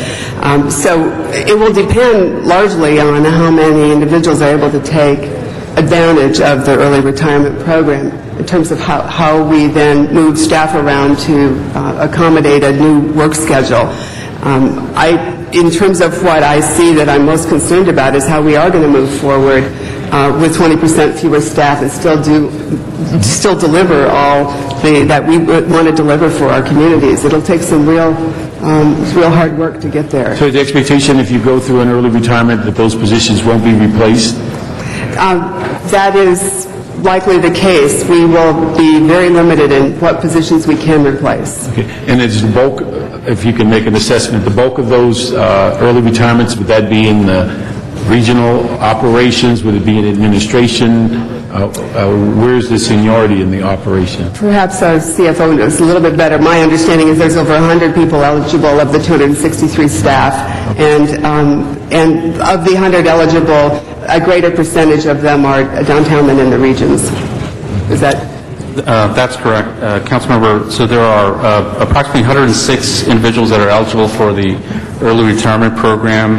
The bargain units are talking about an enhanced program that would provide additional benefits to those with 15 years or more CRA service, so that would bring the number down to 96. And right now, we have about a third of our total employment in regional offices, two-thirds in the central office. So we think that just proportionately we'd see a larger number of individuals retiring from the central office than the regional offices. But we won't know until the plan is obviously implemented and all of the rescission periods are done and we conclude the program.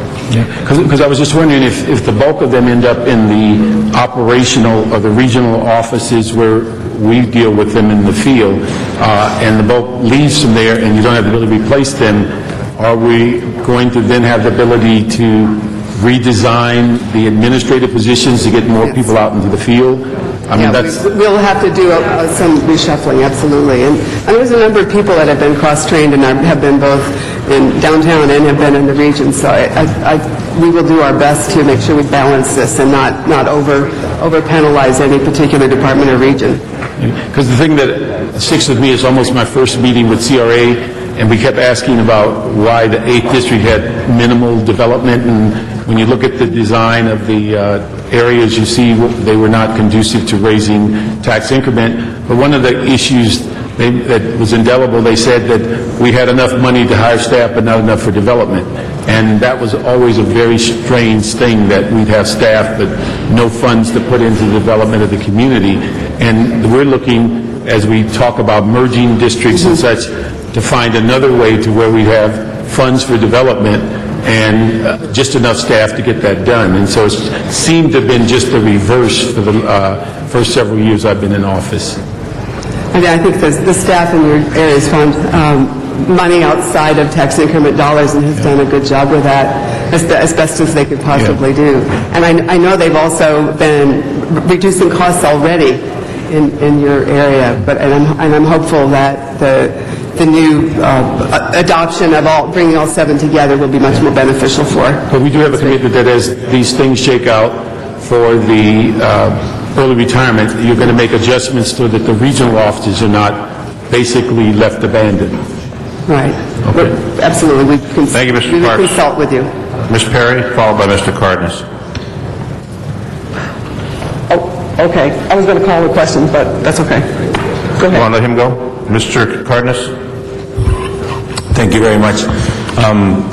Mr. Wesson, your majority report, items 4 and 5, it speaks to the beginning of both of those paragraphs, as it speaks to delay approval, and then it goes on to talk about the EDOF on item 4 and then the IIP on item 5. What I'd like to know if you'll accept, it says delay approval, if we could insert delay approval until council approves, and then the rest of the paragraphs are the same. Okay, because it doesn't clarify that it's upon council approval. The both paragraphs speak to the CRA forwarding the information to the council, but it doesn't explicitly say upon our approval. Very comfortable. Thank you. Yeah, thank you, Mr. Cardenas. That matter is now before us for vote. Mr. Clerk, we've got the majority report, minority report. Mr. Wesson? I vote on the majority report. Ms. Perry, we'll wait for you to get back to your desk. The matter is now before us for a vote. Ms. Perry? Mr. President, at this point, hold on. Ms. Perry, comment? I was just going to ask for a no vote on the majority report. Mr. Clerk? Sorry. I think the procedure, colleagues, is that there's a vote on whether to substitute the minority for the majority. You can move the majority, but since that's already before us, you can't kind of repropose it. So the first vote would be on whether to substitute the minority report for the majority report. So that's a no vote. Okay, call it. Mr. Weezer, hold on. We'll get you all. Mr. Weezer. Point of order, I know there's a number of council members who are not at their seats. I would ask for this vote that we, I apologize, I just think we need to accurately reflect the vote on this. We have a number of council members at the back of the room. If we could ask them to please come forward for this vote. Thank you, Mr. Labange. Thanks for...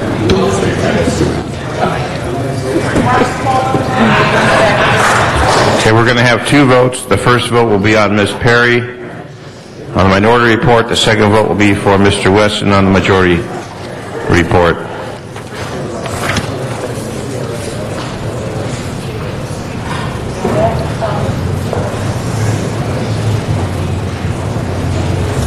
All right, colleagues, the 2 votes on this matter.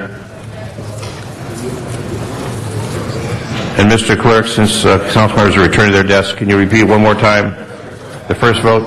The first vote, Mr. Garcetti, go ahead and explain members, it. is to whether or not to substitute the minority report for the majority report, and then we'd have to vote if that was substituted. If it doesn't, then we'll have the majority report. So the first vote is whether to substitute the minority report for the majority report. Okay, here we go, colleagues. Everyone understand? Ms. Perry, thank you. Open the roll. Close the roll. Tabulate the vote. 3 ayes, 11 noes. That fails. Now with the majority report. Now on the majority report, colleagues, open the roll, close the roll, tabulate the vote. 13 ayes, 1 no. Very well. Thank you. Next item, please. Ms. Hahn, you have an item up? Yes. Closed session?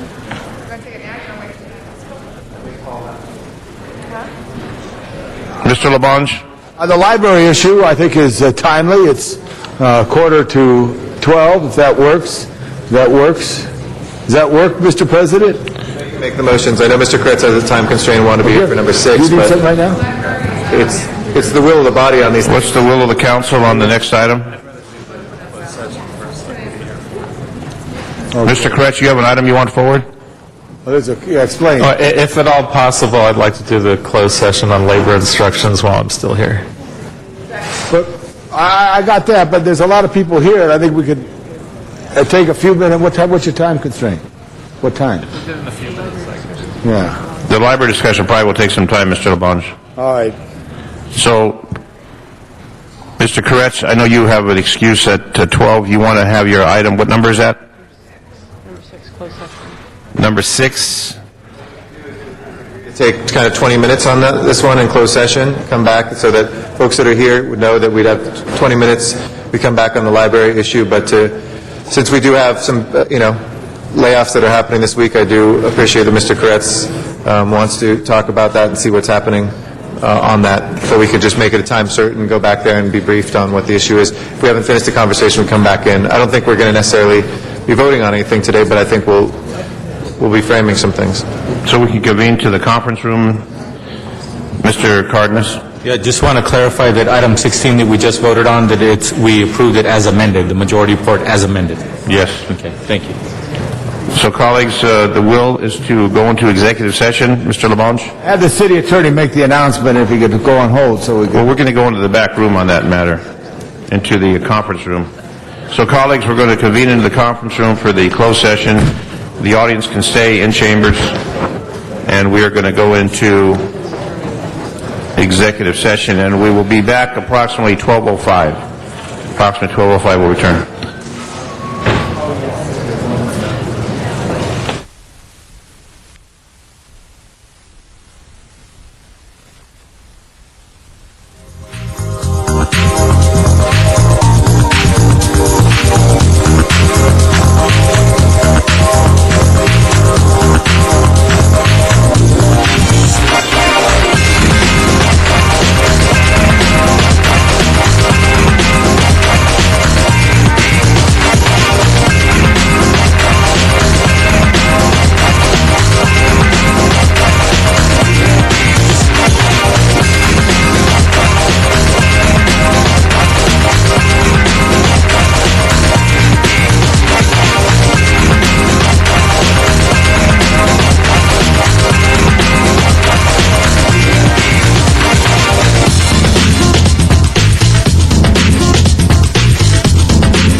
Thank you. We're back in our open session. Thank you again for your patience, and apologies to members of the public who are waiting. We did go a little bit longer to discuss items on the budget that were before us. No action is taken. That item will be back on tomorrow's agenda as well, and we will discuss that tomorrow here in council. We have next before us item number 15 has been requested out of order. That is the item having to do with the library bond. And do we have one public comment card? Just check on that. We have a number of cards, Mr. LeBons. We've got 1, 2, 3, 4, 5 cards. 5. Are those 5 people still here at this time and they want to speak to it? If we could take the public comment first. Would you like to reopen the public comment? Yeah, just so we hear it. They came down. Mr. Parks, Mr. Parks had also wanted, I think, to speak on number 8, Mr. Rosendahl? Yeah. The city attorney. Okay. If there's nobody, does anybody else want to debate on 8? Okay, if not, why don't we take up 8 very briefly. Mr. Parks, what was the direction? Being that this issue, if I understand it, is a constitutional issue, I would like to ask the city attorney to come to Rules Committee and advise whether there's retroactivity as to if there have been city employees who have been in settlements or disciplined or fined for this particular part of the charter or this municipal code section, and determine from ethics and the council policy as to how you should deal with those if this is now deemed to be unconstitutional. Okay, if there's no objection, we'll amend that. It's a friendly amendment. Let's open the roll on this item, please. Close the roll and tabulate the vote. 9 ayes, 2 noes. Okay, that is approved. Now we'll go back to item number 15, and we have the cards before us. Mr. LeBonju. Remember, if we could have how much per speaker? Excuse me? How many, do you want a minute or 2 minutes, or what? I think members, due to the schedules of some committees, et cetera, if there's 1 minute public comment on this, that was commented committee. Barbara Leff is our first speaker. If you need any additional time, please take it. And thank you, Ms. Leff, for your patience. Next, we'll go to Donna Pearman and Van Nuys. This will be a 1 minute public comment, but if you had to finish Thank it, thank you. 1. We asked that to get everybody an opportunity to speak, ma'am. Thank you. And I'm president of the Friends of Encino Tarzana Library, branch library. First of all, council people, think back to how important the public library was to you when you were growing up and eventually landing here in the chambers. And think of all the people who need that same opportunity for 7 days a week. And we talk about the unemployed. There are millions of citizens who are employed and can afford the $39 a year. It's the unemployed who need the extra library hours and staff more than anyone because it helps them so much in all the ways that you know. And so it's important to give them a helping hand via those who can afford it. And for finally, how diligently the library will use all that money, let me tell you, there's no professional group more giving or caring than, or better organized. Thank you, or better organized than librarians. All librarians whom I've met during my 40 years in the field always put the comfort and need of patrons ahead of their own, and everyone works overtime without pay. Our city librarian, Martin Gomez, is a librarian and can be trusted. He has a plan, and he'll use the funds wisely and well. I urge you to pass the measure. Thank you very much. Donna Pearman and Van Nuys. First, I want to quickly, Miriam Fogler wants to thank Mr. Rosendahl about the disabled placard, that you agree with it. You want to help it. Anyway, yes, on the sales tax, I will tell you why. We don't want a parcel tax, property tax, raises rent on these libraries. Should have a city tax, libraries, parks, and public works only, a quarter-cent sales tax. If you're against the parcel... If you're against Proposition 13, you would be for the parcel tax and bonds because it increases property tax and eventually gets over to the renters. This is not an answer, the parcel tax. People who give the most are homeowners, are middle-class working working class renters who already give so much. Yes, we want library hours. Couldn't we have everyone give a sales tax increase that should have been for libraries? Then those who are getting handouts can help too. No sunshine clause. That's not right. It's not temporary, folks. It's permanent. I didn't get to talk about anyway, no on the parcel tax. Thank you very much. Our next speaker is Henry Gamble, and after that is James Kennington.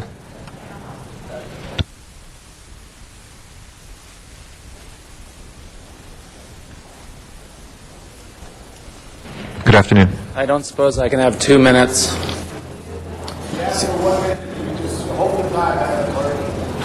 In committee, if you need to finish your statement, please do. And if you could roll it back to 60 for the gentleman, because he asked a question on that. Thank you. Henry Gamble, Young Adult Librarian at Palisades Branch.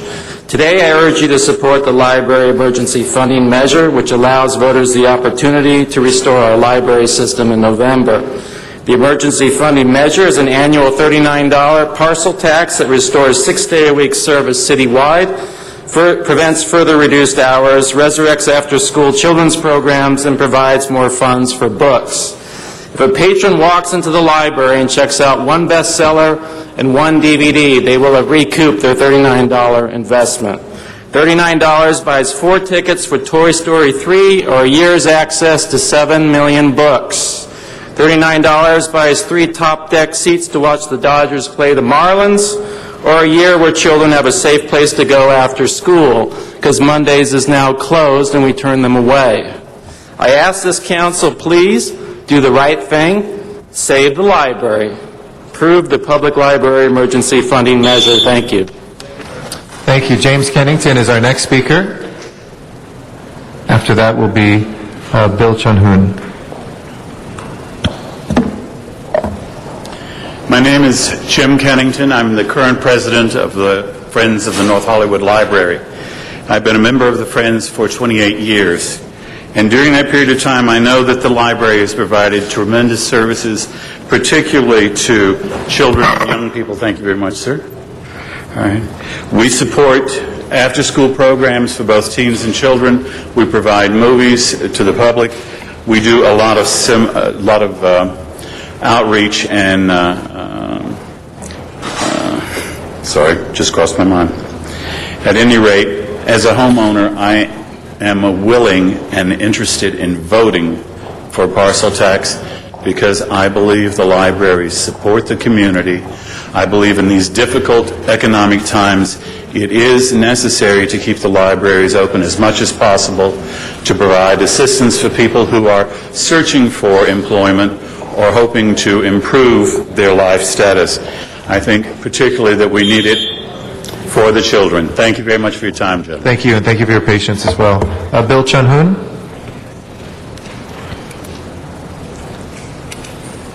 Mr. Garcetti, members of the board, I'm Bill Chun-Hoon from the Friends of the Chinatown Library, where I serve as a volunteer and on the board of directors.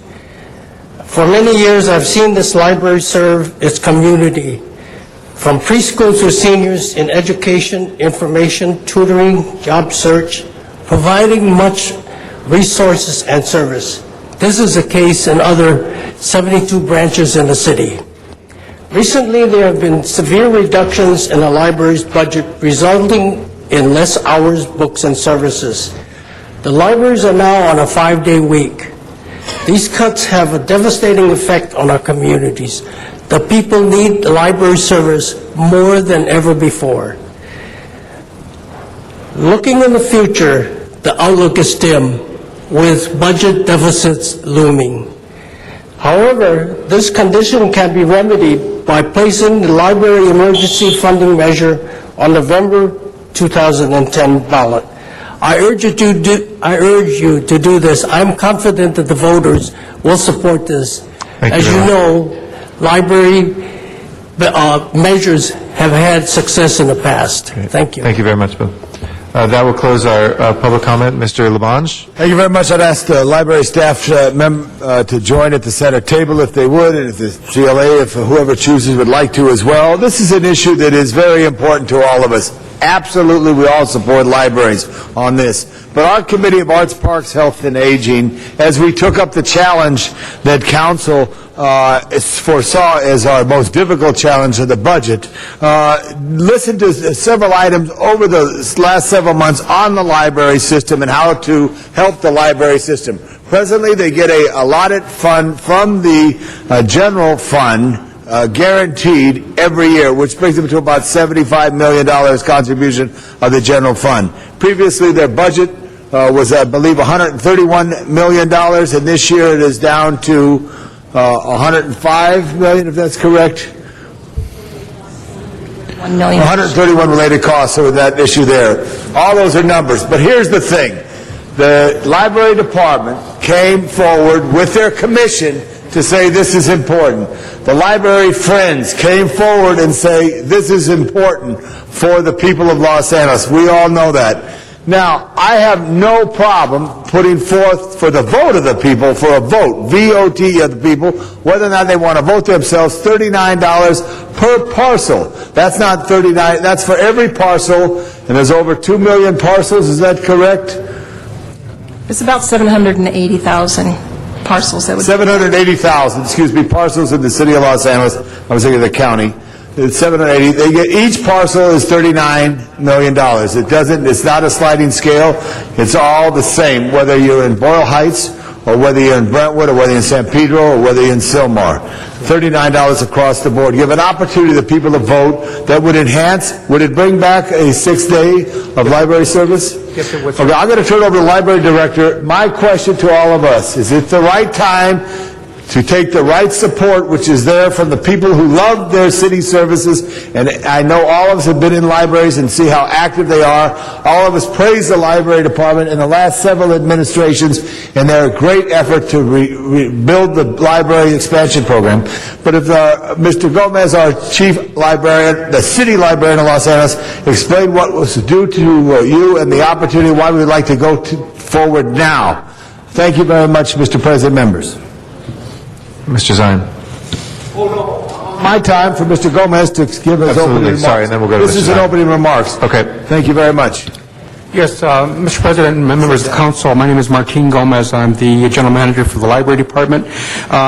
We commissioned a study with a consultant to look at whether or not voters would support such a parcel tax measure. This poll or survey was done in May of this year. 68% of the voters came back and said yes, they would support such a measure at the $39 per year. And based on that, the other concern was whether or not they would support it at the upcoming November 2nd, 2010 election. So those are the parameters in which we asked the electorate to consider. They did come back, as I mentioned, and supported it at 68%. I understand that's a snapshot in time. This idea was presented to the Board of Library Commissioners, who approved a resolution and asked me to bring this forward to the Mayor and City Council for consideration and approval. Now, Dennis P. Zion. Thank you, Mr. President. The questions I have, it's going to cost $4.2 million to put this on the ballot. Is that correct? It's my understanding, sir, yes. Now, who's going to pay that $4.2 million? At this point in time, it's not been determined. My assumption is it will come from the general fund. Okay, the general fund doesn't have $4.2 million to put into this. So who's going to come up with the money since the general fund, and we're talking about layoff of city employees because we don't have sufficient funds to maintain our current workforce. My question is, if the general fund doesn't have it, how are we going to come up with $4.2 million just to put this on the November ballot? And if we don't have the money to put on the ballot and the measure fails, how are we going to recoup that $4.2 million into whatever fund it comes from, if it comes from any fund? The sunset clause, the commission suggests a sunset clause. The Arts and Parks Committee recommended against the sunset clause. So where is the sunset clause at now? It's undetermined based on what the council's action might be. We believe that a sunset clause would actually strengthen the support for this measure. And it discusses, I've read information, it talks about approximately $39 on the assessment, $39 per parcel per year. It says approximately, though. Why would it say approximately instead of 39 period? I mean, the school district passed there, or tried to pass it to $100. It was a flat $100. When it says approximately $39 a month, why isn't it stated $39 period? Why do they have that approximate? Because the approximate means it could be higher than $39 a month. Our recommendation is that it would be $39. So it would be $39 annually, or $325 a month per parcel. So you're saying it's not approximate, it's definitely that flat rate of $39. That's correct, sir. Per month. And the other questions I have on the... That's right. $39 a year, I'm sorry, $39 a year, not a month, $39 a year. And the decline of property tax revenue, there's been a decline, obviously, so the portion that you receive out of the charter, which is 0.0175, obviously has been reduced how much since the... The estimates we're hearing is approximately 2%, which is about $1.4 million for 2011, 2012. Because it talks about an estimated $30 million in additional revenue by this assessment. So you're looking at $30 million to go into the Department Library? Correct. But you're not losing $30 million a year. So what's this actual money going to do, the additional revenue, if it's $30 million additional and you're not losing $30 million? Well, you'll recall, sir, that our operating budget is about approximately $131 million. The charter-mandated appropriation only brings in approximately $75 million. So the difference between those two, 131 and $75 million, is what we're trying to regain as a result of this parcel tax. Okay, and what if it would be put off for a different election where it wouldn't cost us $4.2 million to put it off to another election, not the November election, but the March election or another election after that? Why not that to avoid the cost of the $4.2 million where we don't know where that's coming from? Yes. When we worked with our consultant on this, we have a strong opinion that what we would need to win this would be to have a strong voter turnout. And November 2010 is expected to have a very strong voter turnout. The results, or the expectation of the March or May election of 2011 is that there will be a very low turnout. So our concern is that if we moved it to the spring, we may have a more difficult time getting approval by the voters. Okay, I understand that aspect of the consultant, but we still don't know where the $4.2 million is going to come from to put this on the ballot. If it was on a later ballot, it wouldn't cost that amount of money, correct? I'm not an expert in that area, but I believe you're correct. Mr. Zine, the only place that I'm aware of that the money could come from would be the general fund this year. Now, but would it cost $4.2 million if it went on a different election? I think the question is... I was just going to indicate, we're already budgeted for the March election, so if it were put in March, now you have the election strategy, which you all know certainly better than I, but if it were put on the March election, we're already budgeted for that since it's a city election, so there would be little or any incremental cost. So little or no cost if it's on March. Your time's up, sir. Thank you. You can press your button again. We'd be happy to hear from you. Mr. Parks, Mr. Cardenas, Mr. Alacon, Mr. Rosendahl, Ms. Hahn, in that order. Mr. Parks. Thank you, Mr. President. Colleagues, yesterday at the Budget and Finance, we reviewed this matter, and there are so many issues that we basically sent it forward for council review, but on the Budget and Finance Committee, there's a list of questions that we thought were relevant for the discussion, and we asked the CAO if you could come up, Jackie, and give us the information you have on these issues, because I think it's important that we know what our history is as far as parcel tax, what we're competing with on either the November or March election, and a variety of things that were listed in the report. Okay. Jackie Vernon Wagner, CAO. Yesterday at the Budget and Finance Committee meeting, we presented our report, and if I could, I would like to make a short presentation on that. On June 16, 2010, the Board of Library Commissioners adopted Resolution C-18, approving the placement of a ballot measure on the November 2, 2010 state general election for an annual citywide library parcel tax. The proposed $39 or $3.25 per month per parcel tax, per parcel property tax, could generate up to $30 million annually to maintain and restore library services, as well as to reduce the library's dependence on the city's general fund.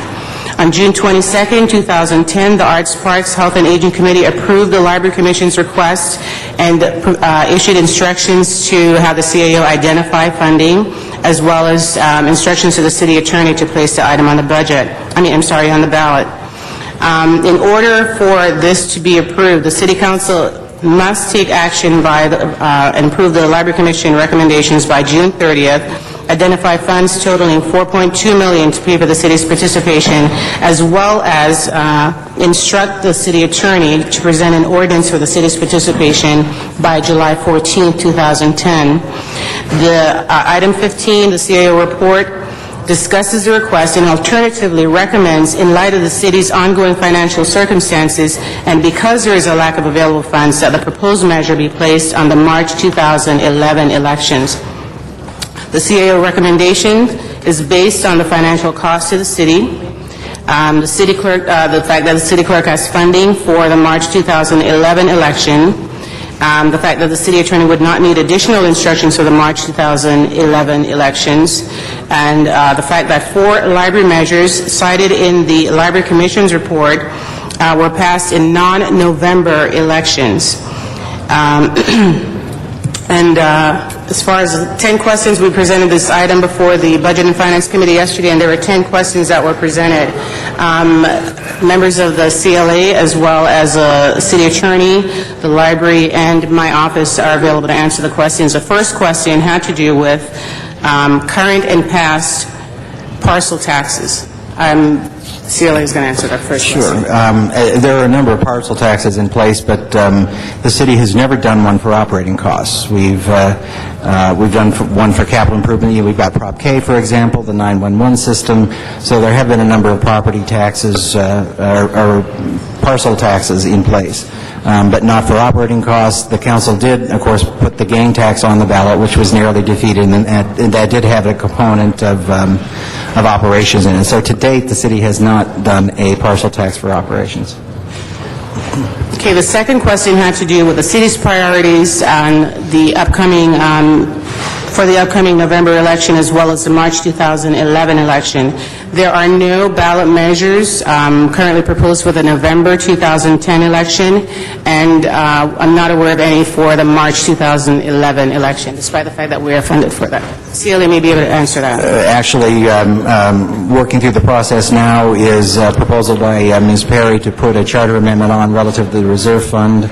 I know that my office has been talking with the CAO as well on other potential charter amendments. So I would actually anticipate that there will be measures on the March ballot, although there hasn't been any instruction to place any yet. Thank you. The third question had to do with the sunset clause. The library was to respond on the rationale or justification for proposing a sunset clause in their measure. Yes, while I answer that, I just want to mention on the budgeting of this measure and the November 2010, if it were to go forward, as you just heard from the CLA's office, there is budgeting for the March election of 2011, and that, I believe the source of that money is with the general fund. So it's a budgeting matter, and perhaps, unfortunately, this item came up too late for it to be included in the current upcoming fiscal year's budget.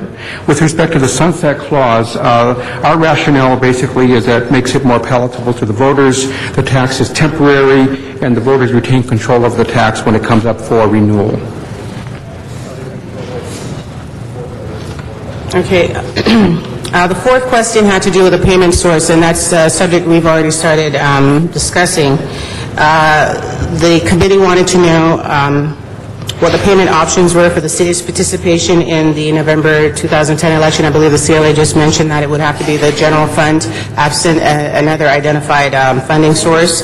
The city librarian was also asked to request of the Library Commission to ask them about the possibility of picking up some of the costs of the measure, since the measure would benefit the library.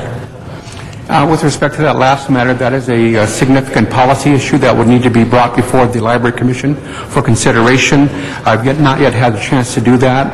And where we're at in the process currently is, if you approve this today, that this would then instruct the city attorney to draft legislation to bring back to the council for consideration by the 14th of July.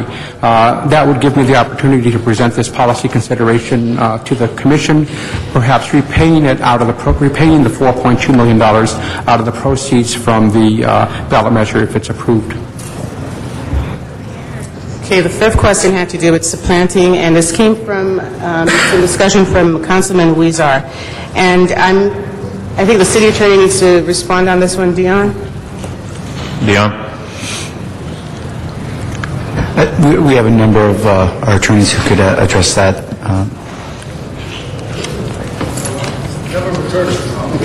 A new attorney, a switching attorney? Hi, Harith Reddy from the City Attorney's Office. If the issue is whether the parcel tax proceeds would be supplanting the general fund allocation that goes to the Library Department currently, well, that is a budget and policy issue for the council. That is a possibility, obviously. And it's for council to determine when they make the budget allocation to the Library Department whether to adjust the amount they give based on the parcel tax passing or not passing. Could you repeat the last of it? I didn't hear you. Oh, I'm sorry. It would be a question for the council when they do the budget allocation for the library to take into account whether the parcel tax passed or didn't pass in determining what the extra allocation they would give to the... I think a larger issue was could you put something in the wording of the initiative to not allow that? There has been, I think in the gang tax that was put on the ballot a couple of years ago, some language in there that required a maintenance of effort, and that is one route to do that. We would explore that. It would, I think in that situation, had a set amount of X million dollars is considered the baseline, and if that was reduced, then the tax would not be levied on the parcel. So that's something we can explore for this measure as well. Mr. Cardenas. So the basic answer to those questions are, it can be done. There is that flexibility. It's not precluded, but it would have to be in the language, in the ballot language, would have to reflect what will happen to that money, and or the city council would budget relative to reflective of those $4 million should it pass, and the department would have to figure out a way to work with those $4 million if they were going to replenish in any sense. I think I understand the question as being if the parcel tax passed, the $30 million they intend to raise from that, would that be something that the budget process would take into account? The ordinance itself could include a maintenance of effort type of clause. If you're asking about whether the proceeds of the tax can, like $4 million of those be used towards putting the measure on the ballot, it's unclear. We've never done that before in a tax measure. I've talked to our tax lawyers, and they haven't seen it done elsewhere. It doesn't seem to be strictly prohibited so long as the tax specifically says that the funds are going to be used for this purpose, and it's the only measure that's being put on the ballot. But there are risks associated with that, which I could detail further. Absolutely, and the reason why it hasn't been done before is because it is a poison pill to the voters when they say, well, I'm not going to vote for that if the $4 million is going to go to pass it. It's just an awkward thing to try to explain or to divulge to the voters and then expect that they're not going to ignore $4 million of expenditure like that. But one of the things that I wanted to ask Bernard Parks, when it comes to the $4 million, if the measure, should we go forward and the measure did not pass, do you have any ideas where we would get the $4 million? I think a couple of things that were discussed was general fund is always your backdrop, but whether there'd be some agreement to have libraries pay it over time, which goes opposite of what we're trying to do, is to keep their services going. So there's really only one resource. So if it fails, maybe we cut out another day of libraries, and then that's how we make up the difference. And I think the other issue was whether the foundation could absorb that, and that's something that... no, we already dealt with that with the zoo and stuff. I'm still not comfortable with that. It's not many choices. Yeah, but the thing is, now, if we were to put this on the ballot next year, I know that the way the polls look, the better time to put it on is November. But since the county's running that, that's where the $4.2 million comes in. We would have to pay for that, write a check to the county, basically. But if we did it in our normally scheduled municipal elections of next year, what is the cost if we did it in the municipal cycle next year? There would be virtually no additional cost since we're already budgeted for that. It's also important to note timing. The receipt of funds, it doesn't matter whether it's November or March. It would go on the property tax bill next summer. So you wouldn't actually start seeing any of the funding from it until December of 2011. In either case? In either case. Okay. So it doesn't affect, putting it on next year doesn't affect the funding, but just the reality of it is it's a tougher sell to try to get two-thirds of the voters who bother to go to the polls to actually vote for it. Thank you, Mr. Cardenas. Thank you. Mr. Alarcon.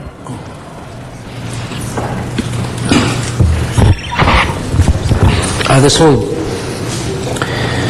discussion is, we're talking about libraries, but the fact of the matter is we have shortcomings in a lot of different areas where services are critical and most importantly affect young people in Los Angeles primarily. So I'm wondering, if we were going to do a bond measure, why just focus on libraries? Shouldn't we do one that's further reaching, maybe add parks to it, and see if we could get a double benefit as opposed to just trying to focus on libraries, do parks and libraries? That's certainly one of the things that's been discussed, a parks bond. There's also been some discussion about a fire services a bond because of the reduction of fire services with the redeployment. So there are other options that are floating out there. I could understand the difference between the fire department, public safety, or libraries and parks, which are much more consistent. And in terms of messaging, I think it's an easier sell. I'm not an expert on this. But why are we considering 3 separate bonds as opposed to either one or fewer that can accomplish a multiplicity of needs that might be even more attractive to the voters? I don't know. We didn't poll it. Well, that's certainly one of the policy decisions, that you need to have, and if you instruct a draft, you could have that, over the next couple of weeks. But yeah, you're exactly right. Strategically, we, for example, we actually combined fire, and it was public safety, but it was fire cost services. the same amount, right? Yes, it was fire services and animal safety. Strategically, the two were public safety, but were linked together. So that is one of the discussions that the council needs to have. Well, how do we have that discussion? Do we have the time? I mean, what needs to happen for us to have that discussion? Well, you'd have to instruct today and conclude that discussion in the next couple of weeks for November, if you were to wait until March. So a couple of weeks? Right. What kind of analysis can we get in, let's say, a week? If my colleagues were cool on listening to that kind of analysis, I'd like to make a motion that we consider it. It's just a question of how much time and how productive would a week's analysis be.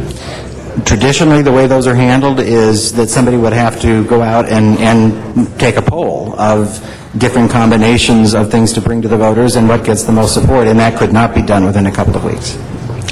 Well, but if we only have a couple of weeks, we're not going to get a poll. That's right. So not having a poll, can we have some kind of analysis that would be helpful to us in a couple of weeks or a week? Or again, I don't know that there's anyone that can sit in front of you that can give you that feedback. I think it would, actually, you are all probably better experts than those sitting at this table on that kind of strategy. But absent getting a poll, there is nobody in city staff that's going to be able to give you that kind of feedback in 2 weeks. Well, can we at least get the financial feedback? How much it would cost, the difference, the benefits, the dollar amounts, all that? Sure, we could come back with scenarios on... Okay, well, then I would recommend we table this discussion for, let's just say, a week and see if we can come back with something a little more holistic and covers more ground. And if not, then we can make a decision with regard to the library specific. And I'm not suggesting that I support that kind of thing. I'd like to get some feedback, because it might be counterproductive, I don't know, but I'd sure like to get that feedback. Again, just to be clear, if you don't instruct by tomorrow the city attorney to draft, you're foreclosing November. So you can instruct them to draft, and we can work on getting information back to you. And that won't cost us much. Right, and then you will have until the 14th of July. That would be my to make the recommendation, decision. and Mr. Smith, my colleague who agrees with me almost as much as, well, I won't say anything, but, well, I think that would be a prudent way to go. So the specific motion would be to ask the city attorney to proceed in drafting the library bond, at the same time asking the CLA and the CAO to come back with alternatives that include coupling department needs for, I don't know if we could do it by November, but it might be more productive in March if we couple it with something else. In other words, the poll may show increased interest, even if it's a larger amount, but it includes park services and fire or animal care or whatever. So anyway, I think you get the sense of my motion, and that would be it. Excuse me, Thank you. I still have 5 more questions to answer. I mean, We have Mr. Rosendahl, Ms. Hahn, Mr. Reyes, Mr. Weezer for the first time, Labange and Parks the second. Mr. Rosendahl. Thank you, Mr. President. If this partial tax was on the November ballot, I would vote yes. But here's my problem. Who's coming up with the $4.5 million to put it on the ballot at this moment in time? I don't know where the $4.5 million... We're laying off people, for God's sake, and we don't have $4.5 million. We just don't have the money. That's point one. Point two is there's no real clarity that this money will directly go to opening up more hours and more people on it. It is not a lockbox situation. It's back to the same old story. A voter votes for something, thinking it is something, and it ain't. This goes to the general fund. So, unfortunately, it's past the 11th hour. Okay? If this foundation of wealthy people who write checks for the Library Foundation will write a real check for $4 million and pay for it to go on the ballot, that would be number one. And number two, if there was clarity on the motion that made it a lockbox situation, so I could vote yes and know that would increase the library hours, I could be for it. But this is a half-baked moment and a moment in time that seems frustrating for me. That's where my problem is. Is there a response to that? The intent of this resolution from the Commission is that there would be a oversight committee that would guarantee that the funds raised through this measure would be applied specifically to expand library services to 6 days a week. Can you guarantee that on the ballot measure so that that would happen, or does it go to the general fund and ho-hum? I believe that's a legal question. My opinion is that, yes, you could draft language that would be very, very strong. City Attorney, can you do that? CAO. CAO, City Attorney. Can somebody answer that from the City Attorney and tell us if we can get that comfort level? The special tax can be drafted to say the proceeds from the tax can go to specific purposes and programs and projects. I don't think you can guarantee a result that it's going to, for sure, keep the libraries open a particular number of days or hours. You have to have purposes that it serves, and the results are determined by other factors outside. See, that's the difficult thing. As Mr. Parks was saying, if it's capital dollars, we know what it's for. But it's for operating budgets, we really don't have control over it. Is that pretty much the point? It's hard to guarantee a result. Okay. What stops us from putting it on next March with a lot more thorough discussion, a lot more clarity in what goes on the measure, and save $4.5 million and do a real campaign among our people? What's the problem with that kind of logic? Again, it's as I indicated earlier, nothing is stopping you from doing that. The deadline for March ballot would be November 3rd of this year. What essentially is in play is election strategy and the expectation that there'll be a much higher turnout in November than March. That would be the only argument to place it on in November is if this body felt very confident that the chances were far much better in November and you were willing to risk the $4.5 million. That is the only argument to doing it in November. Thank you. Mr. Reyes. A good part of my questions have already been answered by my colleagues, and I did want to emphasize that it's no secret there's a lot of folks who don't trust government. don't like what's going on with our economy, and here we are asking them to perform and to give money to the library system. And so how we create those assurances, I guess we'll just have to wait on how the language is crafted and what type of wordsmithing we come up with that gets us to that place of enough confidence where this might pass in November. Given what's already been said, the recommendations that's been offered today, do you feel we're strong enough to put this in November, or do you think we have to wait till March? There are no guarantees, as you know, Councilman. I believe very strongly that we have strong support in the community for the library department as a whole. The library has demonstrated over time that its ability to manage efficiently with the bond initiative, for example, was passed in 1998 to not only complete projects on time, but also under budget. That also enabled the community to have actually more library service facilities around the city. I feel very strongly with the proposal for an oversight committee that would guarantee that there would be strong citizen oversight. By the way, it's a citizens oversight committee, and that would also help to guarantee that. If we also included the sunset clause for a designated period of time, we were recommending roughly 5 years, that would also be the ultimate litmus test that would require the department to perform appropriately, as well as give the voters a chance to consider whether or not the department has been worthy of its investment in the library. Colleagues, many of the areas in which we've built these libraries were areas that have traditionally experienced neglect for whatever reason historically in the city. And it's great to see these beautiful facilities now in places that are creating a tremendous amount of impact at many different levels. And I strongly feel that we should enrich in that experience, not only because they have air conditioning, fresh paints, and beautiful books, and the smell of just being in a place where you can embrace knowledge and expand your horizons, but also to have the personnel there to sustain that quality and level of experience. So I would hope that we can support this and move this forward, because once these buildings start lying dormant or start closing them down, they become susceptible to other elements, and it's going to be very costly to maintain them. So I would hope we can support this, and I urge an aye vote. Ms. Hahn. Thank you. So we're in a bit of a dilemma here. Polling shows us that this can actually win in November. It starts out with like a 68%, correct, which is very, very strong, I think, for a parcel tax of $39 a year. But it's the $4.5 million, as everybody said. I mean, we've just been in closed session talking about there is no money. We don't have that money to put this on the ballot. We can put it on the ballot in March at no cost, but we're not. Tell me what the polling shows about March. We didn't poll specifically for March. However, the consultant that we worked with believes that the voter turnout for March and May will be probably less than 14%. And that's a significant hurdle for us to try to get supermajority approval.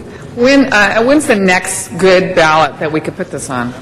My suggestion yesterday in the Budget and Finance Committee meeting is that if we did not go forward in November 2010, that we wait for November 2012, which is a major presidential election. That's a presidential election. Right. Well, colleagues, if you remember, we put our anti-gang parcel tax on the last presidential election, and it received 66.28%. It needed 66.67. So it was very, very close. And I would say libraries is certainly an easier sell than gang prevention measures. But we did really well in the presidential election on that one. It would have been considered a landslide under any other circumstances, except for the fact that it needed 2/3. So, but there's part of me that wonders, what do we have to lose in March? I mean, it doesn't cost us anything.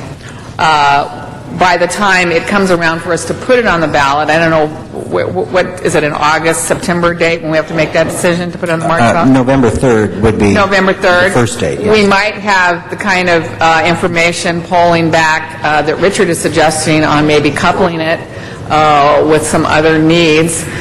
There's a part of me that wonders, what do we have to lose? It's not going to cost us anything. The chances are we actually maybe could pass it, so we'd be ahead. And if it lost, I know there's political considerations that you don't bring something back after it's lost, but there's a lot of instances where, folks have brought back measures even after they've lost and were successful on the second time. So there's part of me that wonders whether or not we just kind of move towards putting it on March, get some more polling for a potential coupling of that, and we don't really have anything to lose. If not, then, colleagues, I would suggest we bring this back up for the 2012 presidential election, which would give us a lot of time to get this right. It would give us a lot of time to build the case. I think this is a really short window you've given us to decide whether or not to put it on the November ballot, even though it could be successful. I don't think we have the time to make the case. We don't have the money to put it on the ballot. So I'm torn between just getting more information and putting it on the March ballot or holding it off till 2012. Thank you, Ms. Hahn. Mr. Weiser. Thank you. And aside from the issues of cost and how we're going to pay for that $4 million and the timing, one of my concerns is the supplanting issue. As I mentioned yesterday in Budget and Finance, I do believe that if we have no language in there that we would not allow for supplanting, if we have this $30 million of infusion of dollars into the libraries, it would be taken out somewhere else. It's just the nature of the economic situation we're in, and we're going to be looking for dollars everywhere. So I would recommend that we do include that language. I'm not sure if that actually needs an amendment, a motion here or not, but we will need some language to ensure for ourselves and the voters that if in fact we are asking for $30 million for libraries, it stays within the libraries and they don't see $30 million of that seeping out somewhere else. Mr. Miller, you're grabbing your microphone. For purposes of clarification, I think we would need some guidance on what maintenance of effort you would be looking for. Because as you've heard, there's a substantial investment of the general fund over and above the charter requirement already. So are we talking, the 2010-11 budget year? We would need some feedback about the maintenance of effort that you're looking for. Absolutely. That needs to be worked out. And even given the charter requirement, there's more reason why the library's budget is going to be looked at if there's $30 million going to the library. So, I think that needs to be worked out. I'm not in a position to, I don't think any of us is in a position today without additional information to determine what that maintenance of effort is. But my other concern as well, and it's related to this, is I have some concern about just having general operational dollars. If, in fact, we don't know where they're going to go, what's it for? Is it going to change from one year to the next? What are we really providing for these $30 million? Is it to keep people working? Is it for new technology, for new books? There's a number of things, and believe me, I know the needs of the library. I voted against the cuts in our budget for the libraries. I fully support and want to support this. I just want to be as clear as we possibly can so that we know where this is going. And I want to be as clear as we possibly can, not only to win more polling approval or, so it passes better with saying that we're going to do this or that. Believe me, I've gone through 3 bonds at the school district. I know how we do that. I want to be clear for purposes of doing good budgeting within the city as to what exactly will we be spending these $30 million at. Now, that might not be a concern to the majority of the council members. It's just I think that we owe it to the voters if we know where these dollars are going. So I'll leave it out there. We discussed it yesterday in Budget and Finance. Maybe we could have some side conversations on that before it comes back for the final vote. And finally, have we talked to other jurisdictions about if they will go out again for a parcel tax? For example, LUSD, they just passed, they put one on the ballot. It's not going through. Have we been in communication with them? Any other, the county, anyone else going out for a parcel tax, or any other tax for that matter? I don't think voters sometimes make that distinction. A tax is a tax. And if we, if history has any guidance in the past, when you have too many tax measures on one ballot, it will takes away from people supporting ours. So have we had any of those conversations? Sir, I did inquire with some folks at the school district, and it's my understanding that they're not planning to go back in November 2010. They're not going back in Right.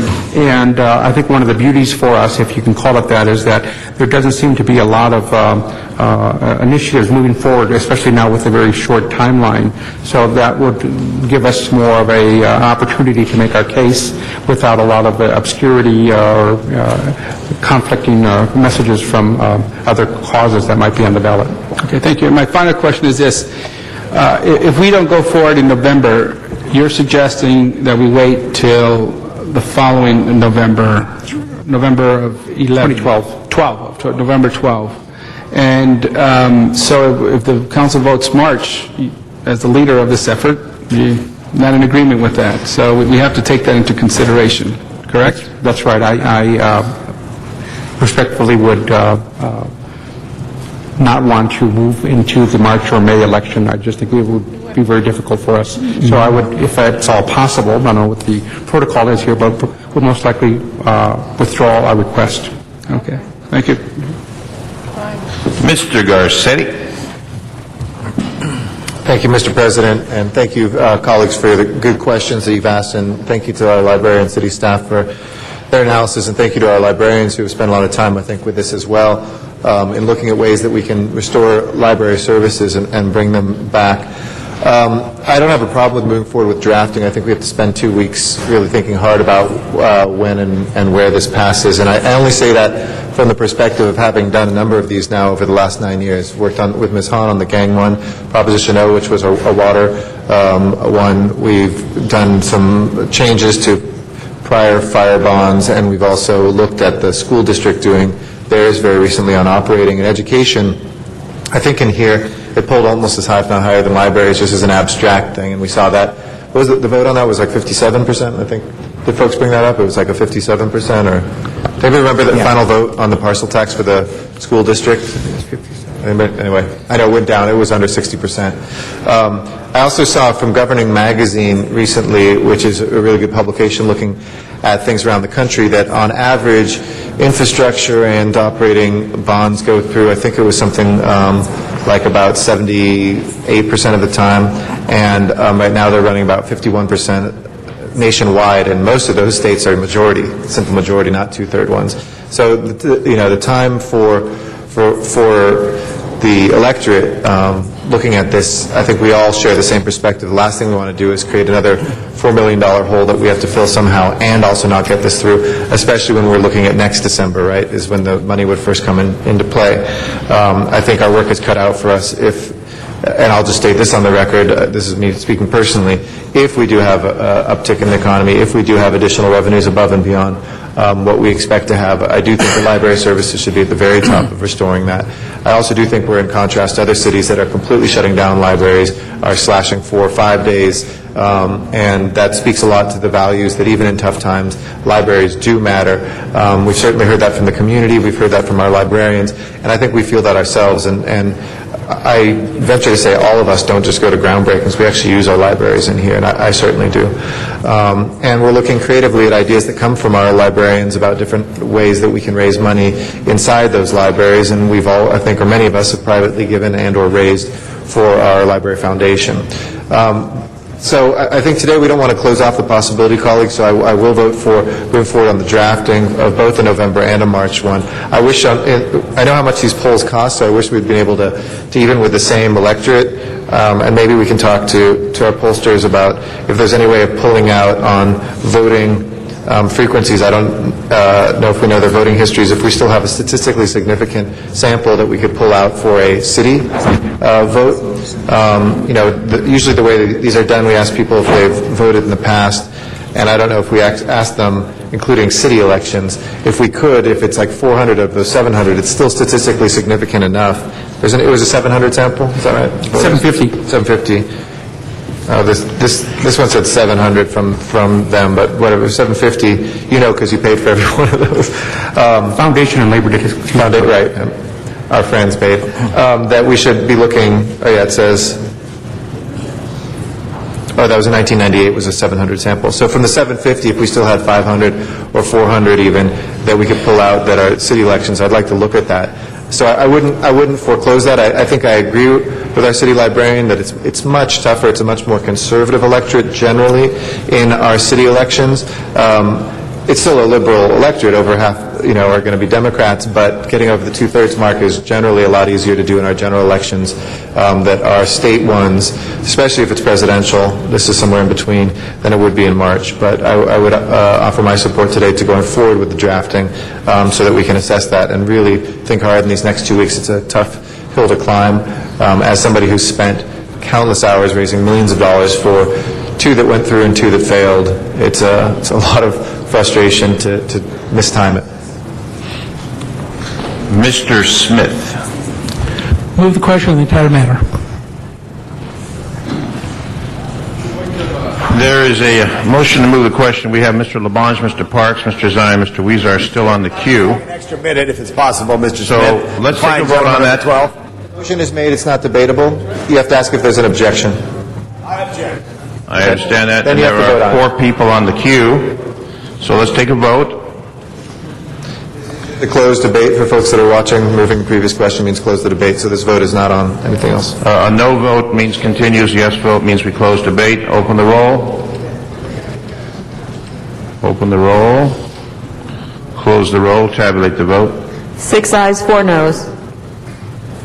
Fails, so we will continue with Mr. Labange. Thank you very much. Members, as the chair of the committee, I support what Mr. Garcetti said. I also want to say, Mr. Rosendahl, it's very important. These people worked very hard to come up with a constructive answer to the challenge that they are. They were in committee, every committee meeting, and they work hard. And the library friends who've come down work hard. I think it gives us time to take the pulse of the people, listen to it, and make the right decision. But the only question I'm going to ask the CAO to look into is why does it cost out of 2,000 precincts $22,552 to operate?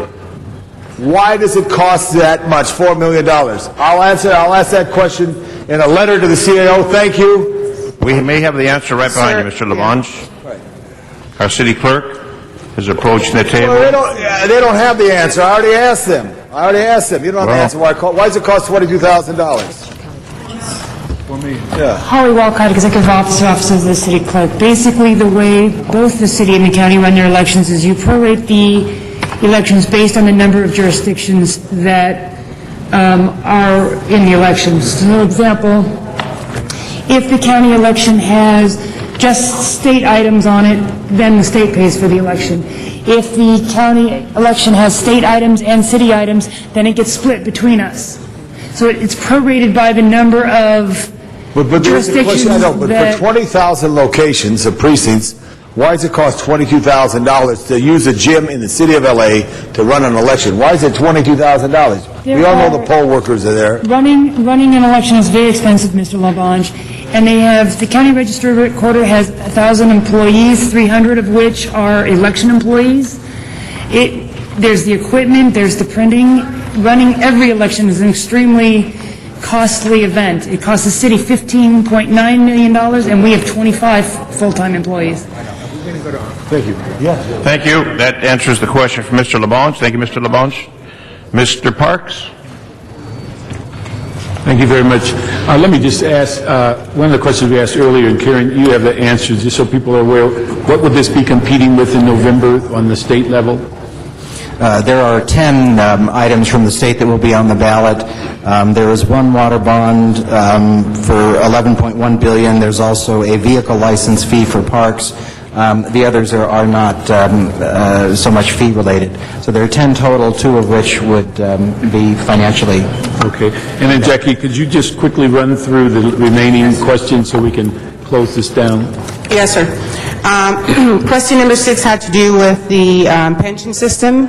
There was an indication from the library that some of the proceeds would go towards the hiring back of some of the employees. And the question was raised as to what pension plan or pension system they would be hired under. It's my understanding that these are issues that should be discussed in closed session, and so I'm not able to give you an answer here, but I know that it's under review. All right. The question number 7 had to do with the budget for the proceeds. What are the proceeds to be spent on?